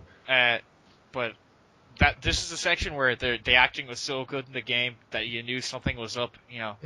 And it was like, because instantly Sam wasn't just like, oh yeah, we made it, fucking delighted to not be eaten alive. Deep philosophical talk with Ellie. Yeah. And then when she goes, I'll go get him, I was like, I've seen this in movies before. Yeah. I was like, like, don't, okay, I hate to say it, but like the black people at the cinema. Oh, come on. Let's keep this classy, for God's sake. But that cliche, I'm not saying... You're watching a film, and it's a horror or a thriller, and then a black guy comes along. Well, it's a horrible trope, but they're gonna be dead. Yeah, it's like... No, it's not that. I'm saying... that cliche you see in a lot of comedies, like you see in a scary movie, was it one where the girl, I can't remember her name, she was watching Romeo and Juliet, and like, I was kind of like that, like, don't go behind the door! He's fucking infected! You're gonna die! Like, screaming and shit like that, Again, I'm just relying on old stereotypes. But for movies, okay, I'm getting sick of your racism, but yeah. We all saw that coming, but we didn't see I didn't see what happened next coming. Yeah, that happened quite suddenly. And then it ended just as soon as it happened, like, it was kind of like shit. I felt that, like, just from, like, because again, once again, the acting was so good that you do feel like they had good, like, they had personality, that I did feel like Henry wouldn't be able to keep the shit together. I was like, he's not going to take this well. As soon as I seen that he was infected, I was like, what's Henry going to do? I was surprised that he pointed the gun at Joel. Yeah, I wasn't. That's quite a common thing in like zombie films and stuff, where they're like, no, don't do it. That's my brother, my sister, my daughter, my mother, my He was blaming uncle. him. I don't think it was fair for him to blame him. Although he was grieving and stuff, so. He went through every stage of grief in about 2 seconds. Yeah. Oh my god. Ending with suicide. I can't hold all these feels. Oh man, it was. I was like. By the way, he shot himself in the head. Yeah, we ain't tiptoeing around that. Yeah, with the fact that we're laughing about it. No, it was kind of as soon as he shot himself in the head, he just cut to black, and I was like, shit. Post black, and then. You know when you watch it, like, did you just kind of have a moment of silence after it happened? You're just like, shit. I know someone was saying, who was it? Was it Hongo? Where he had to pause, and I was with Professor Bananas. Somebody had to pause. Yeah, they had to think about what they just saw. Okay. I think what happened? Bananas, because didn't he say he was pretty fond of Henry? If I recall. If not, it's cool. Who? It doesn't matter. But yeah, like, I was kind of like, fuck. I didn't pause, really. I reflected as I played the game. I was just thinking about Henry a bit, you know? Like, I could have went differently, you know? Imagine, like, there was an option that if you shot that clicker that gets Sam, imagine if you shot him in time that Henry would just be like, okay, we're going to go a different direction, or we're going to stay at the dam now. I think that would have been a cool little thing, but I don't know. Speaking of the dam, seeing as we're kind of we're pretty long. So yeah, the next area is they're making their way to Tommy's dam, which is Tommy's obviously. Well, did we cover this? Joe's brother. Yeah. We probably should have mentioned him sooner because he was in the very beginning. Yeah, he's Joel's brother, and they're looking for just so people know that they're looking for him because he was part of the Fireflies and he was also Marlene's boyfriend. And so, because she's quite involved with everything, because she's the leader or something. Yeah. He was actually a pretty cool guy. Every time I met new characters, like, this one's going to be annoying. I don't know why. What's it with the way Joel led up, saying, like, they didn't end well? I thought, okay, this is going to be sort of cliched with a punch and a bit all grudging. And no, he was quite nice. There was a little bit of grudging. They hadn't seen each other in ages. Yeah, it was cool, though, you know. We're just like, I was kind of relieved to see them hug. I was like, I don't want any more fighting. Enough people have died. The children. Yeah, think of the children, yeah. I was actually thinking about Henry and Sam. I was like, I don't have to deal with more, like, I was still reflecting on it, you know what I mean? I was like, I just can't take any more of this for a little bit, you know? Give me a moment. It was sort of like when Gandalf died at Boromir. It was like, give them a moment for pity's sake. And I was like, yeah, come on, Aragorn, give them a moment. But I digress. Well, they seem to have, like, a pretty revolutionary setup going, trying to bring electricity back. Yeah, and he even says the kids will be watching movies tonight. Well, later you get the electricity restored. I think that's the only point in the game where you see electricity, is it? Well, without a generator. Not Oh, yeah, that's true. Yeah, that was cool though. I mean, wasn't the plan to go back there? Yeah, they do. Sorry, that's way ahead. But yeah, the dam gets, like, you're introduced to Tommy's wife, who Joel didn't know. Yeah. What's her name again? Was it Maria or something? Yeah, I think so. Know. Anyway, so she takes care of Ellie, and the two lads talk it out, and then the place gets under attack from hunters. I assume they're hunters or whatever. And then Ellie runs off. For some reason.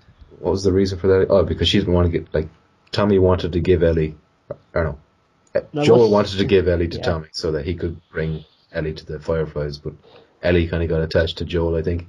Yeah, the father figure. She kind of sulking, so she stole a horse and rode off. I actually felt really bad for Ellie, but I was kind of annoyed. I was like, you know, this is no time for your teenage bullshit. You know, because I mean, I really liked Ellie in the game. You know, she was really cool. There was no point that I was really annoyed with her or felt that she was an irritating character, like, because she was capable. But she was cool. But that was the only time, if I ever came close to it, that was then. I was like, Jesus Christ, you know, this is the last thing I need.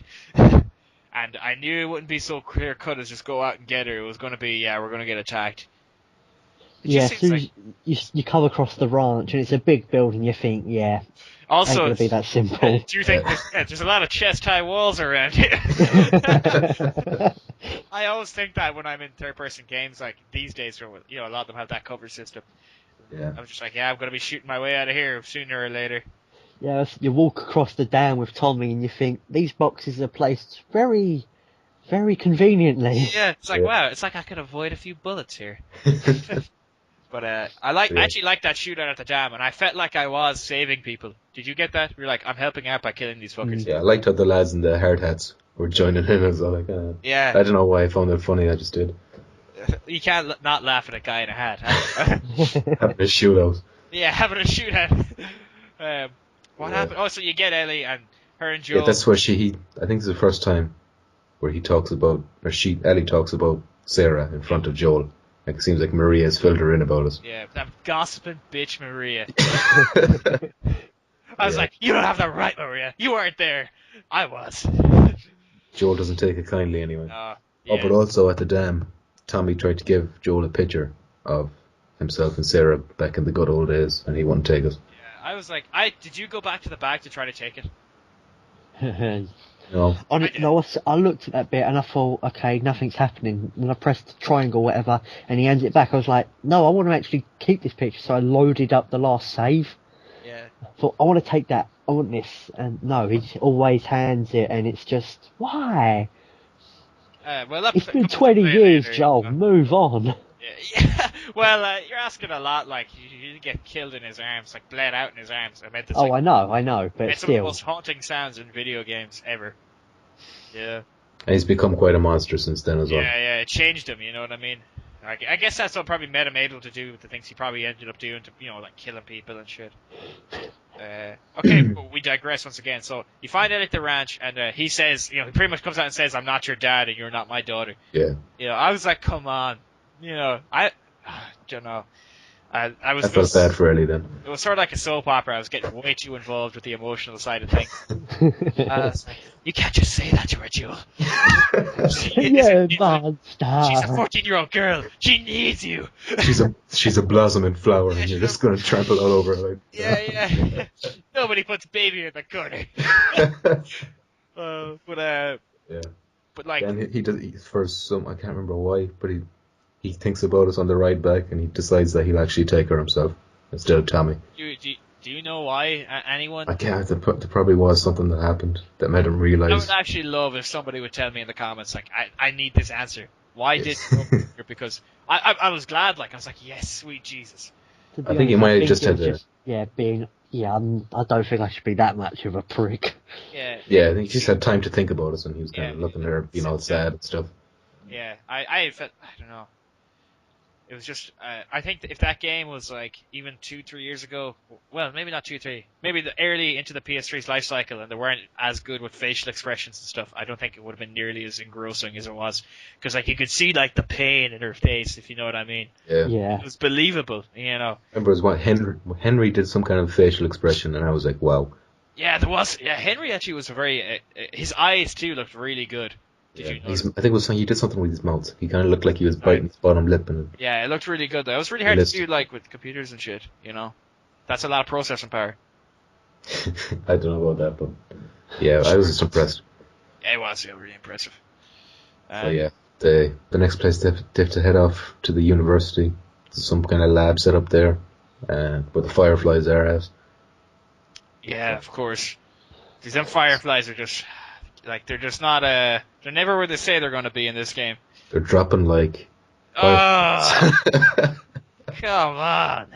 Actually, I think they make that joke in the game. Are you serious? Maybe that's why it's in your head, it's subconscious. Probably it's subconscious, yeah. Yeah.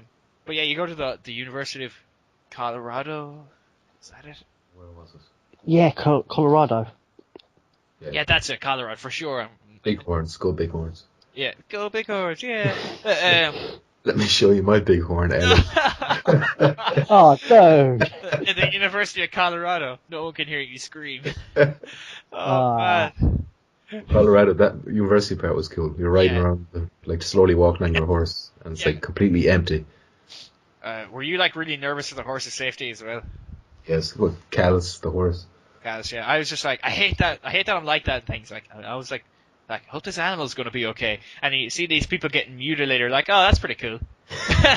But you see an animal die, like, come on, what is this horse shit? I want my money back. To be honest, I completely forgot about the horse's well-being as soon as I found the flamethrower.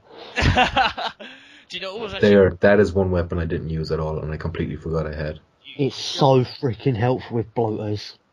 Bloaters, exactly. I'd be like... And everything else just takes like a quick squeeze, and then you just gotta wait a second for them to die. Yeah. Oh my god, it was. You actually probably made the game way harder on yourself by not using it. But see, I never actually came across blowswords. Well, I always snuck past them. Like in the basement of the college or the university, there's like, I think there's at least one down there. And there's a load of runners and collectors. You're a coward.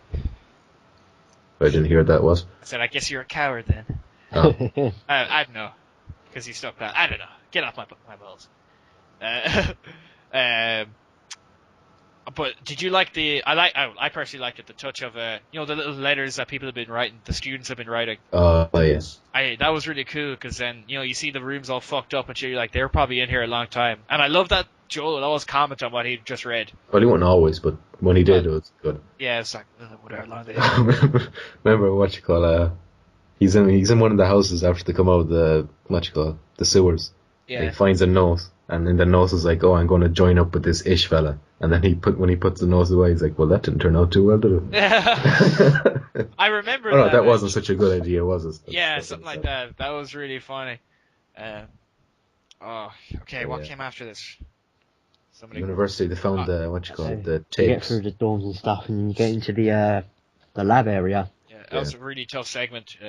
That's what the monkeys were, isn't it? Monkeys, when you just get on campus. Do you know when you were on the way to the lab, were you just constantly checking your back?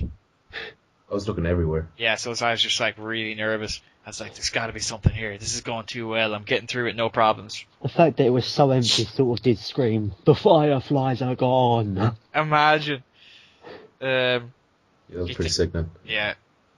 But like, like after, you find the monkeys in that room and, well, I got to sneeze, I think. Someone continue on. Right, so, yeah.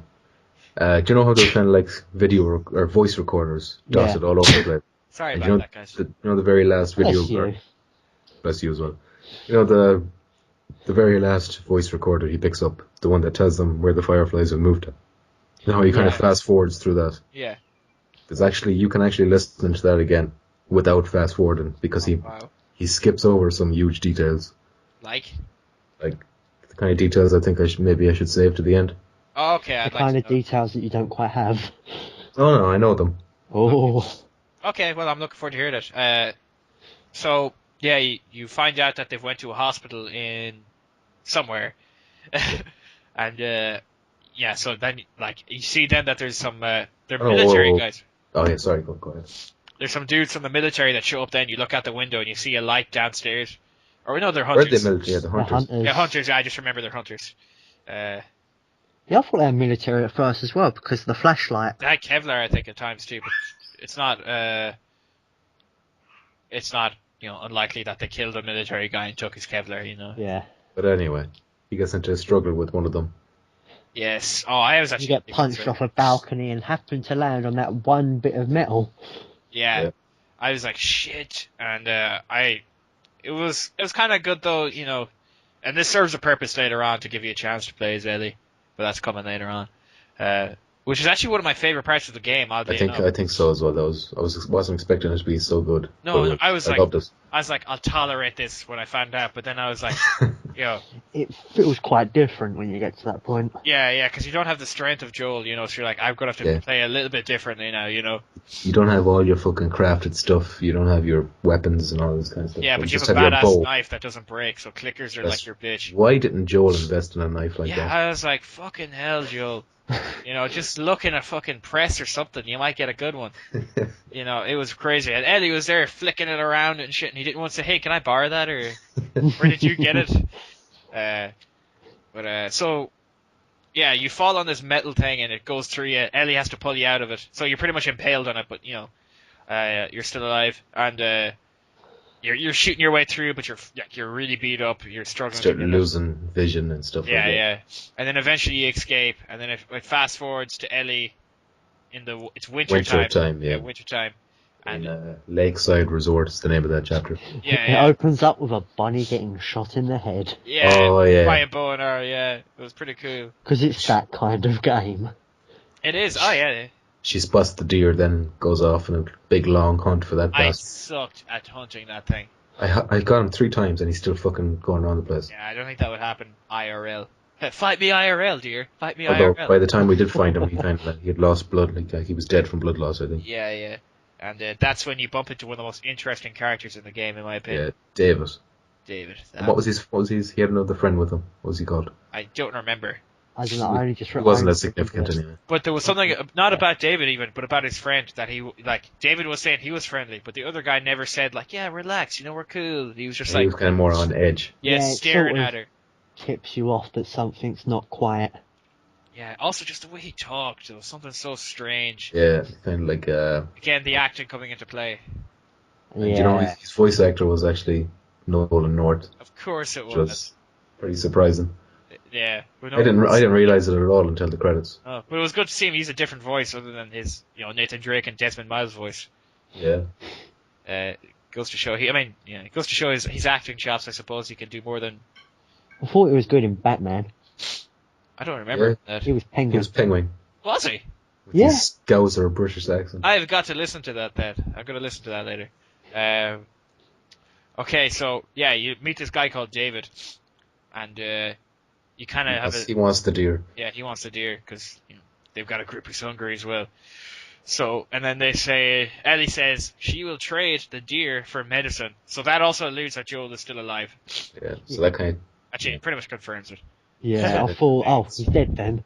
Well, it is that kind of game. And then, no, we want antibiotics. Yeah, he's alive. No, I knew he wasn't dead because it just wouldn't kill off the guy you've been playing as for the last 4 or 5 hours. It just By the way, when you're controlling Ellie, you can look through her backpack and see all the kind of stuff she has. So she has books, pun books that were kind of pretty funny. Oh, I didn't know that. Shit. And she's a letter from her mother. Oh, yeah, that'd be interesting. A dog tag from her friend from the comics. And then there's that toy she picked up.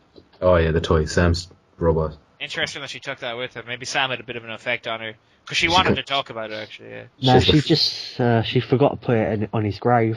Yeah, she's the force. She's the force as well of Joel and Sarah. And she kind of talks about each one as you're reading them. Oh, yeah? I didn't know that. I gotta check that out. I'll check it out on YouTube or something. It's a nice little detail hidden in there. It is, yeah. And they didn't say, it's here, look in the bag, look. Yeah. It's like... A lot of people didn't know about it. I didn't know about it, obviously. Okay, so yeah, as I said, what happens? That guy... you're waiting for him to come back. Waves after waves of infected. Yeah. So yourself and this David fella are kind of working together and you're kind of building up trust with this guy. He actually does save her life at one point. Yeah, at no stage did I trust him, though. Oh no, he's with that voice. Yeah, there was a voice, it was just too hey, relax, we're totally cool. A pedophile voice, really. A pedophile voice, exactly. Plenty ammo down in the cellar.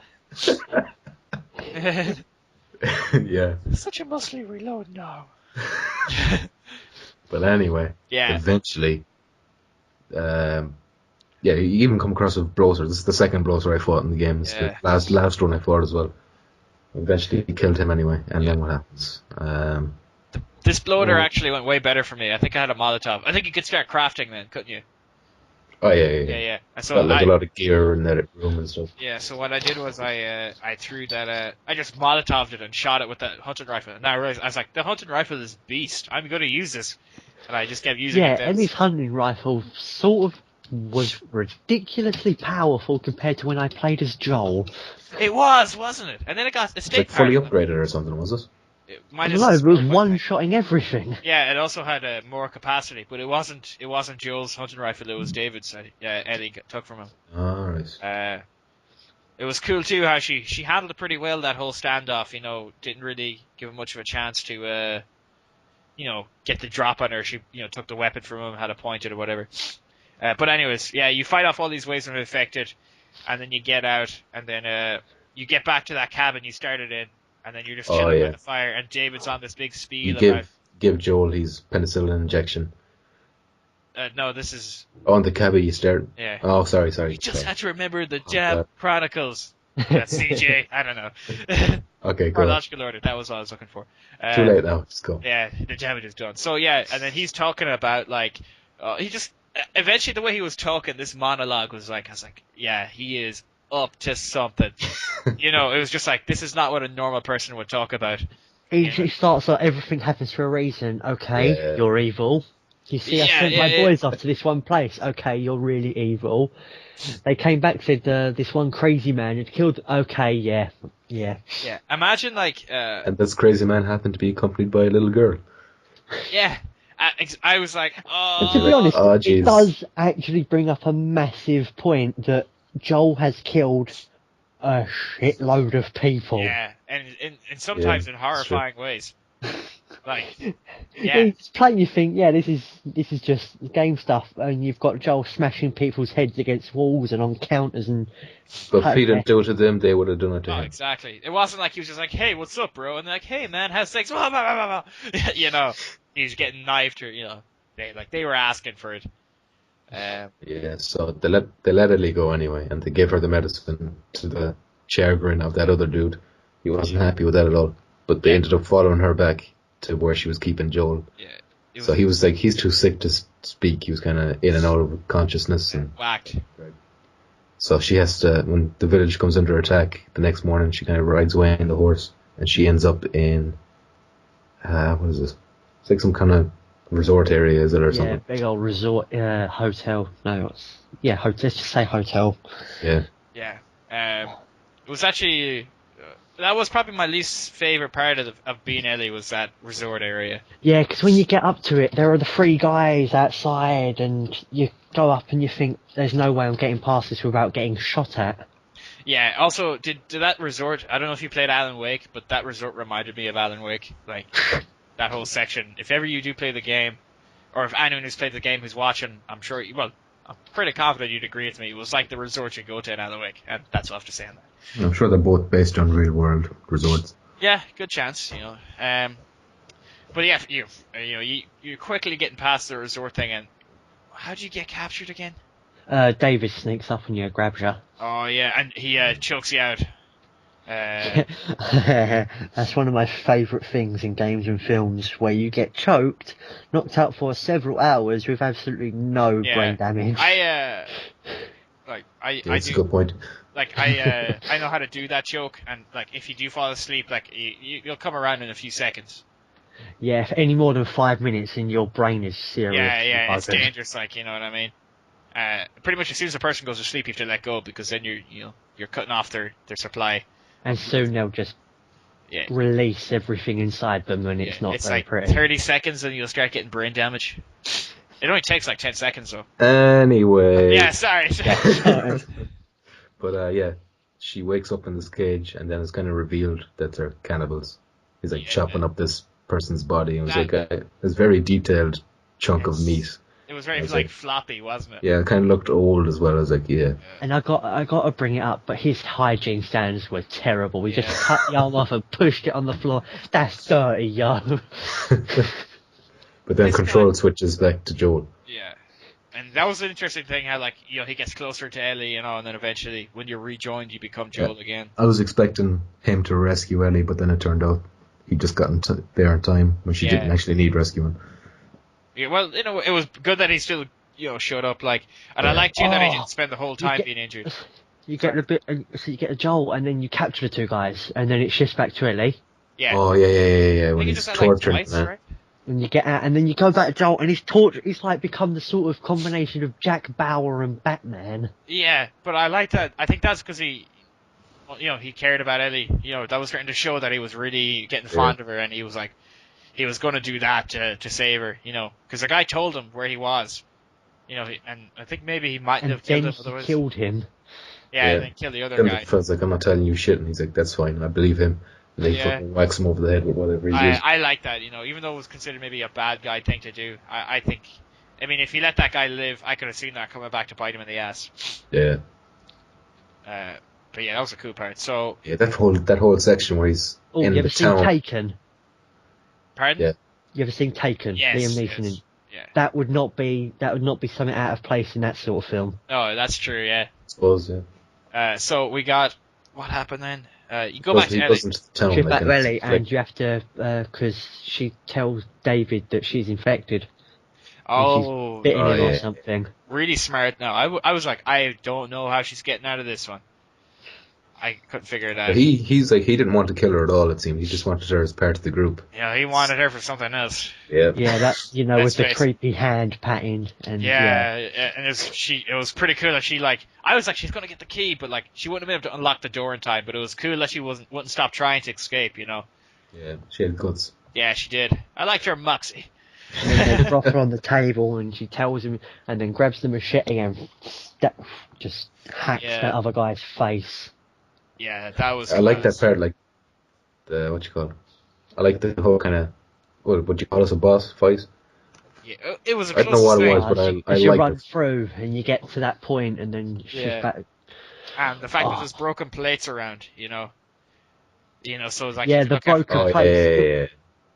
You need to be careful about that because I need to hear you. But I had actually documented, it's like, I'm going to have to sneak here because there's broken plates. So I was ready to start sneaking as soon as I got to the door. I was like, yeah, here we go. Yeah, but I thought it was very well done. that was a great segment, though. Yeah, definitely. What was I going to say? I didn't like, but it was really a powerful scene after you eventually stab David enough. And you switch back to Joel for a while, I think. And then Joel gets close enough. And then you switch back to Ellie.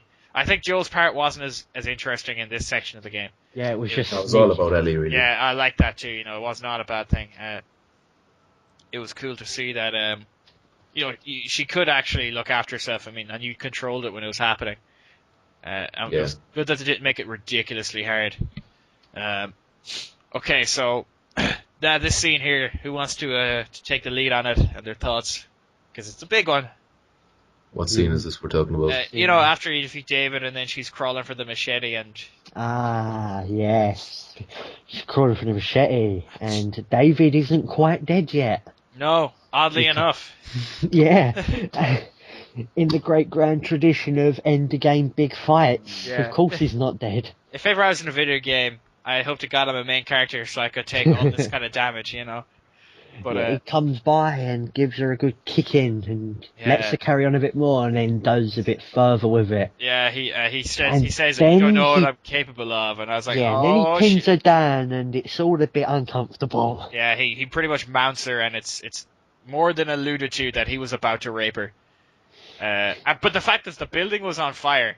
Yeah, you think you'd have better things to be doing. He was like, hey girl, you know that song Sex on Fire? Well, I'm about to rape you. Just like, he veers away. But I was like, would you put it past that game to kind of allude to that happening? Nah, I wouldn't have. Like they weren't pulling punches. I like how they ended the scene though, where she gets the machete and gets his face rather than Joel coming in and saving her at the last moment. You know what was interesting is out of all the things she's seen, like she's like killed people. Seen people killed, burned alive, smashed in their face with bricks, and then she nearly gets raped and freaks out. Creepy Nolan North is all it takes to push you over the edge. Yeah. Fucking. Like I wanted him dead more than any other character in the game. Yeah, me too. I was like, you leave her alone. I got really attached to Ellie. Did you guys? Not in a pedophile way. No, but you know what I mean. I got really attached to Ellie. Oh yeah. Let's just say I masturbated furiously to her image. Wink, wink. If you know what I mean. Oh man. Okay. Yeah. The next chapter is called Bus Depot, but I can't remember how they figured out how to get there again. How the fuck did they get? Because they're trying to get to a hospital, isn't it, Saint? Oh no, they found out in the university. Yeah, the recorder, Mary's Hospital, whatever. Oh, that's it. So it's springtime now, and they go to the depot. And Joel seems really into being a dad, kind of now. He was saying he'd teach her guitar and stuff, but Ellie seems really distant. Distant, yeah. Yeah, she's quite distant. And oh my god, the game looks quite pretty at that point. It was. With the green. I really liked that, you know, like the destroyed world, but it looked really nice. That was through the whole game, though. I know, but it was a lot more darker and stuff through before, and then you get a winter where it's just blank white. Yeah. And then it's like they've wiped it clean and then painted over this beautiful destroyed green city. Yeah, that was cool. I definitely liked it anyway. What did you guys think? Oh, he had that heart-to-heart with her. What was she upset about again? I forgot. I think it was because they were getting close to the hospital and that would be where they part ways. So. Right. Yeah. And she was obviously getting attached to him. I think he says like,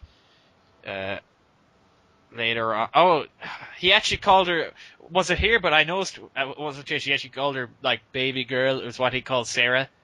Yeah, I And think then that's I was right at the end. I'm not sure at if it's the end. Yeah. Oh shit! I was like, oh yeah, he definitely like. Can we please talk about the giraffes? Yeah. Oh, the giraffes! That was so good. Yeah. Did any of you guys just wait there for ages and watch it? Did you see like the shadows going across? I was like, what the fuck is this? I did. You look out. I was playing that bit and the game was glitching, so Ellie wasn't following or going where she was meant to. So I load it again and again, and every time the giraffes, it would just be an amazing. Stroke the giraffes, but no Ellie. Yeah. Yeah, it was a really weird. It was just such a how do I put it? Like Surreal. a surreal. Yeah, you're just like shit. All this stuff is going on. There's people. And with there are fungus. still giraffes. Yeah, there's fungus coming out of their faces, and you know they're trying to kill you. There's people eating other people, but then you just go pet a giraffe. Yeah. Should we go pet the giraffe? Okay, I assume Beautiful moment. they came from a zoo nearby or something. Yeah, I'd say they got out, and maybe they were mating because there was a good few of them. You You'd know, think people would have killed them for meat by now. Jesus, I don't know. I don't know. Have you ever heard of anyone eating a giraffe? Yeah, maybe it was just a case of like they killed one giraffe and like it's a big animal. It wouldn't need a Maybe lot in of those people. 20 years between the beginning of the game where you start kicking off, giraffes become some sort of god. Imagine, People yeah. worship the giraffe. Who knows? But like, it was a really nice touch. It was better than the monkeys. I didn't give a shit about the monkeys. Those monkeys were dickheads. Yeah, fuck you guys. Infected people and shit. I liked it, but I like when I seen the drafts, I was like, ooh. Yeah. And then like when you just sit there and watch it with her, I was like, did you kind of think like, I think she wants to watch it a little bit longer. I'll wait. Yeah. I thought I that wanted too. to watch it longer. Yeah. I was like, yeah, I just wanted to watch it a while as well. But oh man, that was Quite a feast for the eyes. it was, and it was kind of hard to leave it. Then you know you're like, okay, we got to get going. Back You know, into like this underground I felt tunnel. like I had to make that decision. It wasn't the game forcing it on me. I was Yeah. like, got to keep going now, you know. But I did. I probably waited like a minute just to look, you know, and then it's like, okay, we're good here. But yeah, the underground tunnel was a motherfucker. If you were playing it the way I was, like, Oh, that annoyed me so much, the underground. I went in there first time through, charged at it, and thought, this was a bad idea. yeah, what am I doing?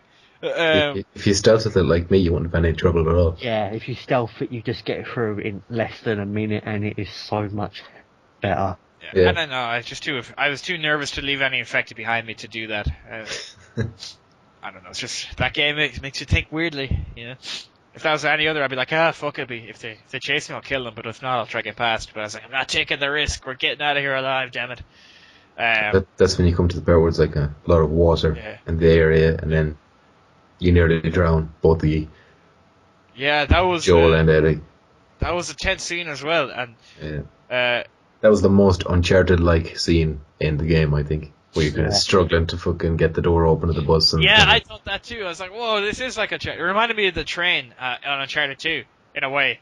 Yeah. It just came to my head. I don't know why, but the train at the beginning, not at the that huge moment where you're going through the railway and eventually you get washed up and you conveniently bump into the fireflies. Well, Ellie's not breathing and kind of trying to bring her back to life for Exactly. resuscitate. Yeah, and that again, that's another bit that annoyed me. Why did they knock you out? Yeah, it's just like They're meant to be expecting a 14-year-old girl and Joel, and they go, no, we're going to knock him out and maybe end up killing this girl. Yeah, well, actually, the plan was to kill him, but what's her face stopped them. What was her name again? Marcia? Marlene. Marlene, is it? Yeah. Going to kill him when they got there, like. They were planning on killing Joel because he'd done his job. I don't know. They didn't want to give the guns back. Wow. But then it's in one of the journals, I think. I'd say because of her relationship with Tommy, she was like, "Fuck it," you know. Like maybe for time's sake, maybe it's probably had. She put the foot in, stopped him. Yeah, at least, but then. But then it's revealed that Ellie's still alive, but they need to kill her to get the cure out of her or some shit like that. Yeah, that is another. That is the point where the game sort of fell really far down for me. I would agree. You know, I actually thought this was one of the weaker parts of the game. After It's the lab area. You get to the point and it's like, okay, the fungus is the fungus that is why she's immune rather than her. yeah, Okay, it's a different kind of fungus. So it's a mutated fungus. I can live with that. But you are taking the brain out of this girl to do what with it? If you synthesize a vaccine for this fungus, there's no guarantee it's going to work for the other rampant murderous fungus. yeah.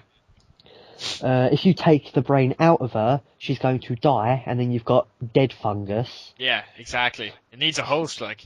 So. Yeah, they're, it's like they haven't heard of a biopsy, which they could just go scrape, there, we've got some cells, let's see what we can do with this. Or they could get someone who was so dedicated to this to risk getting infected by Ellie instead. And see what happened there. Yeah. Did you think from the very beginning that once he heard that Ellie was the cure, that they'd end up cutting her open to get it out? That was always I wouldn't have think, back of my mind. I thought they I didn't think they'd cut her open. I thought that was so. There are so many other things you could have thought of. Yeah, I thought like they need to get her, like keep her there, just to do tests and things. That's why they needed to get her there, But they're going to keep her alive because like she was the cure, so like she'd be treated like a god. What made it worse was they don't ever say we can synthesize a cure or vaccine. They always use the word might. This is something they don't even know for certain. Well, there actually is a detail about that I'm about to get to. I can't wait. I'm not even being sarcastic. You're both breaking up a bit. Oh, sorry. That's not your fault. So, tell us this detail then, enlighten us. Alright, so I didn't actually hear it myself. So, unless this person on YouTube could have been lying, but he had a load of upvotes, so I think he's telling the truth. So, if you listen to it again, it goes over how they actually already had a vaccine, that the government confiscated it for some reason. Now, I didn't, if you listen to yourself now, you probably go into more detail, but that's all I heard from this fella. Weird. I think I'll Google that, but interesting. That's weird. Yeah, but I'll have to listen to it myself. Let's talk about the facts of what we do know. Okay, what we do know is that Joel goes on a murderous, roaring rampage of revenge. That just felt like so not what the whole game was. You just like gunning fuckers down. Did you stealth past? Yeah, the thing is, you couldn't gun them though. You got the floor you're on, where you've got all the enemies, and you basically have to gun them down because stealthing it is more difficult. Really difficult. And then you get to the bit where you're getting up to the operating room, where running in is going to kill you. Yeah. Well, no, because there was. Are you talking about the literal operating room or the room before the operating room? The room before the operating room. Oh, yeah, well, I actually... He's running there. I flanked them and I killed like 3 guys with a nail bomb right away. Because I threw it, they're like, what was that noise? And like one guy set it off and I was lucky enough to get 3 kills out of it. And then there was only a few guys at the back of the room that easily I dispatched. Like, I found the parts before that harder. Yeah, I found the bottom floor was tough. Yeah, I actually had to take a break. That was the easier part. I could just run through that, gun down everyone, then you get to the last bit and you try running in, and because I was playing on hard mode I didn't find a load of blades, so I don't have any shivs or bombs. Yeah. So I've got to take it ridiculously slowly, which feels like the game was forcing me into a way of play that I didn't necessarily want to do. I didn't have that in normal mode. Yeah, at times though they did kind of force this, like this is the only way. But I guess just to make you taste everything, you know what I mean? See everything the game had to offer. Well, it was possible to stealth past them. I think it'd be pretty tough. Oh, I had to stealth past them at the end. You sneak off to the right, choke one guy, choke another guy, then sneak by and just... I gotta say, for anyone listening, or if for some reason you're listening and you don't care about spoilers, because there's people like that, they'll just want to play the game. Nail bombs are your friend. They really helped me in that section. But yeah, that's it. Like, but I felt like I just wanted to get to Ellie, to see what was happening. When you got into the room where they were operating on her. Yeah. What did you? There was 3 surgeons in there. One guy What did you do with them? One guy took a step towards me, and I literally instantly shot him before he did anything. It was like boom, and I just pointed the guns at the others, like, and I was like, who else wants to be a hero? In my head, you know what I mean? Because I was. Did you kill them? I let the other 3 live because even though it's only a game, I thought because you get so into it, I was like, there's not many surgeons in the world. I don't need to kill 3 of them. Yeah, I only killed the first guy, and you can't not kill him. Does he attack you? Yeah. Yeah. With what? His scalpel. That's what he says. Don't come any closer, or I'll end this, or something. And I think he goes for Ellie or something, and you just turn the scalpel on him. Ah, right. I just shot him right in the chest. So I shot him, and then there was a fella on the back of the wall, and he puts his back up to the wall as in like he's afraid. I watched So his hand. and you got that. I slowly nurse walk up to him. Screams at you, going, "You animal!" Yeah. Like, What did you do, Gun? Like I put the shotgun up to his head and blew his head off. You are a sadistic like- motherfucker. It was like the most visceral, and the noise of the blood going. Yeah, I just kind of, as I said, I killed the first guy, but I didn't want to kill unnecessarily. So I was like, okay, at one stage there was someone back, their hands were touching the thing, and it looked like she was patting behind her, and I was like, if she grabs something, like it's game over for her, because I just had I actually just had the pistol out. I think I had the revolver, and just watched her. I was like, don't fucking be a hero. What did you do with them, Drid? I just walked in. As soon as the guy pulled out a scalpel, I took the shot. Yeah. Walked on a bit, just picked Ellie up and left. There's no point hanging about. Same. I was like, boom, I'm out of And then you got the bit like where a you're monster running now. Well, I've always been suspicious of you. Okay, so this brings us obviously to this whole in the car park thing, and before that you start running with her, and there's the guards coming after you. That was tense. That went back to that scene should have been, I think, or the whole ending should have been just really tense. Very reminiscent of the opening when you're carrying your daughter, Sarah. Yes, around. actually, I guess they were going for that. Yeah. a lot of the ending stuff is meant to be parallel to the beginning. Like a full circle, kind of, in a way. Like he's gained a daughter again, I suppose. Do you think there's going to... Well, I'll ask that at the end. We've actually been going... Let's see, how long have we been podcasting now? 2 hours, 15 minutes. Look. Yeah. I mean, we knew this was going to be a long one, but we had to do it, But, and anyways, I'm enjoying it. This is fun. I'm really liking everyone's thoughts on this. But anyway... Some food right now, but other than that... Yeah, some degradable biomatter. You get down to the car park, and then there's Marlene for that one last moment. I don't know what she expected, really. Yeah, it's just like... you slaughtered 2 floors of soldiers. What is she expecting? I killed innocent surgeons. Elevator music to calm Joel down. Yeah, I thought that too. As like, you do realize I have killed a lot of people to get here, and I'm not just going to stop because you try to have a tender moment with me. Yeah, and so obviously Joel busts a cap in her gut. Yeah, it was actually pretty cool. Then she begs in her life for some reason. Yeah, she was like she wanted to.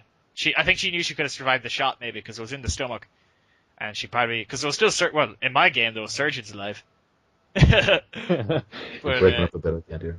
Okay, well, continue anyway.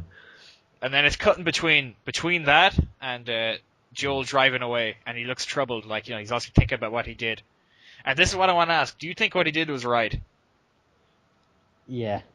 I think so too. I think so. I said this actually in Speak Out, or I might have said it in the spoiler section. That article we had. I said that somebody else said it too, that there was no way humanity was coming back from this. It wasn't worth saving. No, like people are eating each other and just killing all the time, and it's just like you're not going to go back to your 9 to 5s, lads. You're like, hey, remember we ate that person? That was awesome. Anyways, I gotta get this fax sent out. But yeah, it was also the fact that it's like it's not worth the cure to kill. Someone has to die for it. You know what I mean? Also, because I don't believe that they would have had to kill her to get it. Personally. Yeah, Joel, that was all Joel had left, really. Yeah. Ellie. So I can't blame him. And so that was my thoughts. What did you think? Whoever jumps in it first. I didn't hear the question. What did you think? Like, what was your thoughts through the whole thing? Did you think it was... Should we talk about the end first, maybe? Yeah, that's what I mean. Like, what did you think about, the end and, like, what his Did choice? did we talk about, like, the actual end where he tells the lie? Oh, yes. Oh, yeah, throw that in there. Well, kind of ruined it now already by saying that he tells her a lie, but yeah, she's like, she was unconscious throughout the whole thing, and he tells her a bullshit story about, like, oh, they had loads of other people, and no luck with the vaccine or whatever, so you're no good either. Yeah. And they've given up on the vaccine. Yeah. But wait. And she's kind of suspicious of it, though, the whole time. So she kind of asks in the end, is it true?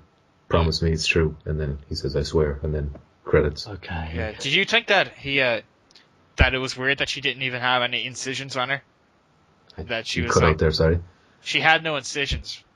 She had no, like, markings or pin markings around her head. She'd been operated on. She'd just been put under anesthetic.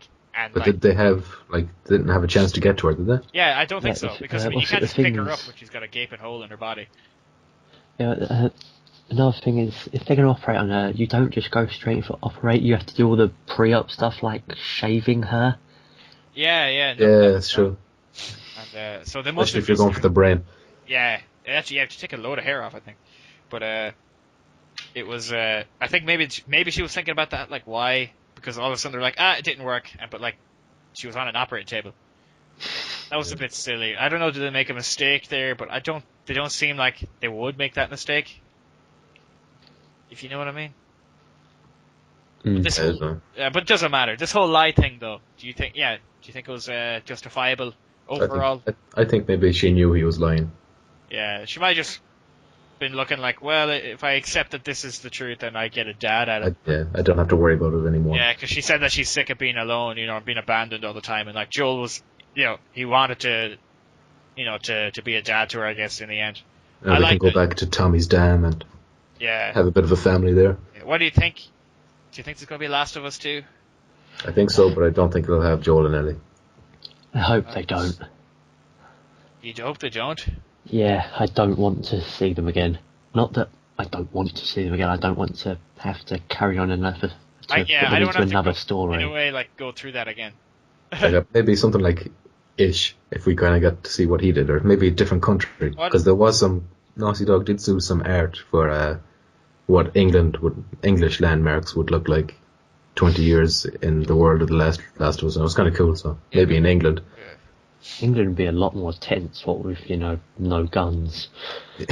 Yeah, actually, how would they work that? Because there is no guns, like, it's not like... melee weapons. Yeah, but then you'd be using, like, there's no guns in this game. Maybe, I think the hardcore fans would be like, yeah. But then there'd be the casuals, filthy casuals, who'd be like, no. There'd still be some guns. Yeah, I'd say there would be. I think they'd just be like, people got it from armories and stuff like that, and circulated through the population that survived. It'd be easily explained away. But I guess that's it. So closing thoughts on maybe the whole thing? It was a huge journey, and I don't think I've played a game quite like it this generation. Brilliant game. Story's good at most parts. The ending did sort of mess it up a bit for me, but otherwise, there's no reason I wouldn't recommend this. Yeah. Sorry. I think it's one of the best games I've played this generation. I'm kind of wondering, is it better than Uncharted 2? That's the question I keep asking myself. I think so. I think I got more into it. And I felt more like the characters, and I felt like I was in the world more. But as Dryd said, that the ending to me was probably a little bit, at least the ending gameplay sequence. I can accept the storyline. I liked it, But the ending gameplay sequence was anticlimactic to me. I was just like, just killing all these guys, That's a fair point. I do like how it didn't like climax in a boss fight or something like that. Typical, Oh shit! Before we stop. Nearly forgot about the boys over at the site. Moore asked us, Moore asked us, should The Last of Us have had traditional last bosses? And also, what scenario would we like to see in a DLC story? So what was the question about the boss? Let's start for the first one. Do we think it should have had a traditional last boss? Honestly, I think I'm okay with what we got with David. Me too. Yeah, David and the bloaters. Yes, that was enough. It wasn't. It wasn't that Okay. kind of game that had like hit the weak spot 12 times and then press A when he falls on the ground. It wasn't that kind of game, you know. That's what's so weird about The Last of Us. It's not your typical game.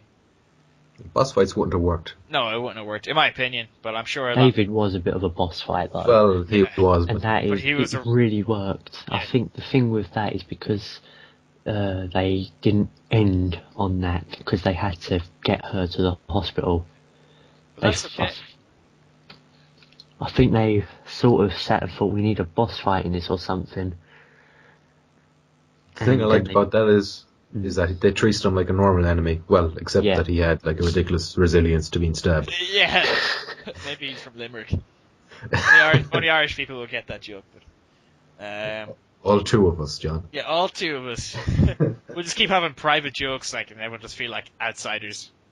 But, anyways, to get back to it. What were you saying before I interrupted you? Sorry. I was just saying that I think they added David in as a boss fight because they thought they needed a boss fight, but they couldn't have a boss fight at the end because then it would seem a bit too out of place because of the setting of the end in the hospital with all the guys and the guns. Yeah. He had no time to be engaging people for a long time. He had to, like, get out of there, you know? Yeah. Yeah, I think it worked that they didn't have it. Okay. Okay, and Yeah. the next question. What scenario would you like on a story DLC? We'll start with you, Drid.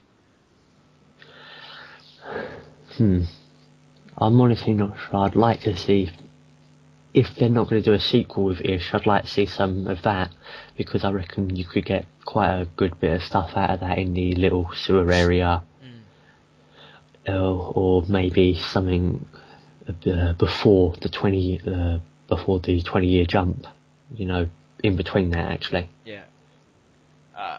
That's a tough question, though, I must say. I probably should have asked you to prepare an answer. But, yeah, it was a good question. What about you, Gun? I kind of agree with Drids, and I'd like something like where we get to follow maybe a completely different character. Yeah. From the day it happened to the 20 years later thing, and maybe he turns out to be Ish or something like that. Yeah, or someone important, like someone big. Someone like that was referenced throughout the main story at some point. Yeah, yeah.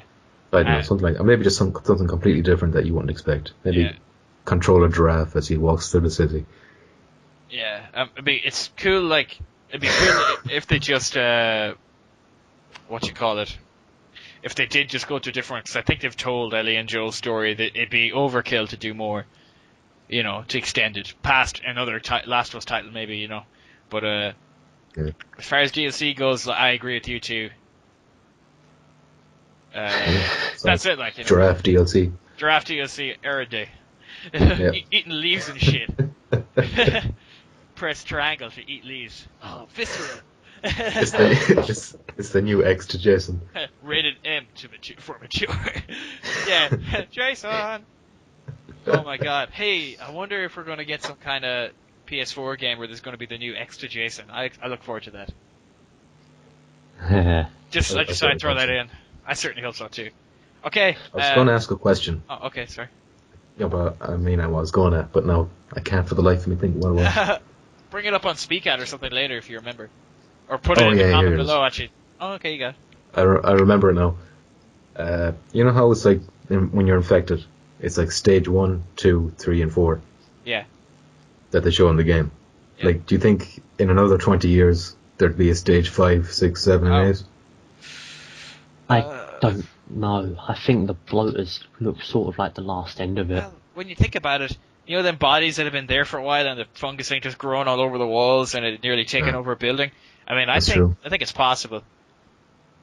You know, that'd be interesting. I think that's something they could do in The Last of Us 2. If they weren't going to do Ellie and Joel, they could go further into the future and be like, you know, also make the world more dilapidated, but also the enemies different. They could definitely advance the enemies and make something different, you know. Yep. You pointed out there that, you know, they kind of explode the spores and that's how they die. So that kind of quashes that theory of there being more stages. Gee. Okay. Well, I guess... Drid, or maybe if they infected different animals. I guess that's... Well, for me, I'm all talked out. I'm actually getting a bit of a sore throat from talking for. Hold on, I'll give us the time right now. For 2 hours, 28 minutes, 16 seconds. Jesus. Yeah, and that's when we Nice. started the podcast. I remind beforehand. Poor Drid didn't get a word in. Yeah. So, wrap it up, or? Yeah, there wrap anything- it up. My anything left to tablet's say? dying anyway. Okay, well, it was good speaking to you, Drid. Good to finally get you on. Hope to see you Good being again. here. Yeah, hope to see you again. I really enjoyed it. That's TakuCast for this week. But also check out TakuCast. Yeah, also check out TakuChat.com. Check out our other podcasts. Like and subscribe it.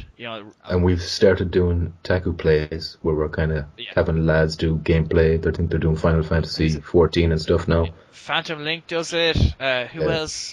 King DatHon3yBadger, I think. I think doesn't Koopa do it? I'm not 100% sure. I'm sure he's been involved in some of the game nights. Pretty much, we got Phantom some Link, cool guys from the site. They're going to play some games, and now like the first 2 episodes don't have voice in it, but they said that from the next episode onward there'll be voice, so you're going to get to hear what they're all thinking when they're playing. I think it's going to be cool. I'm looking forward to it anyway. Yeah. Yeah. Okay. That's it, I guess. Thanks for listening. Again, like, subscribe, and that's me for this week. Muchas gracias. Good night.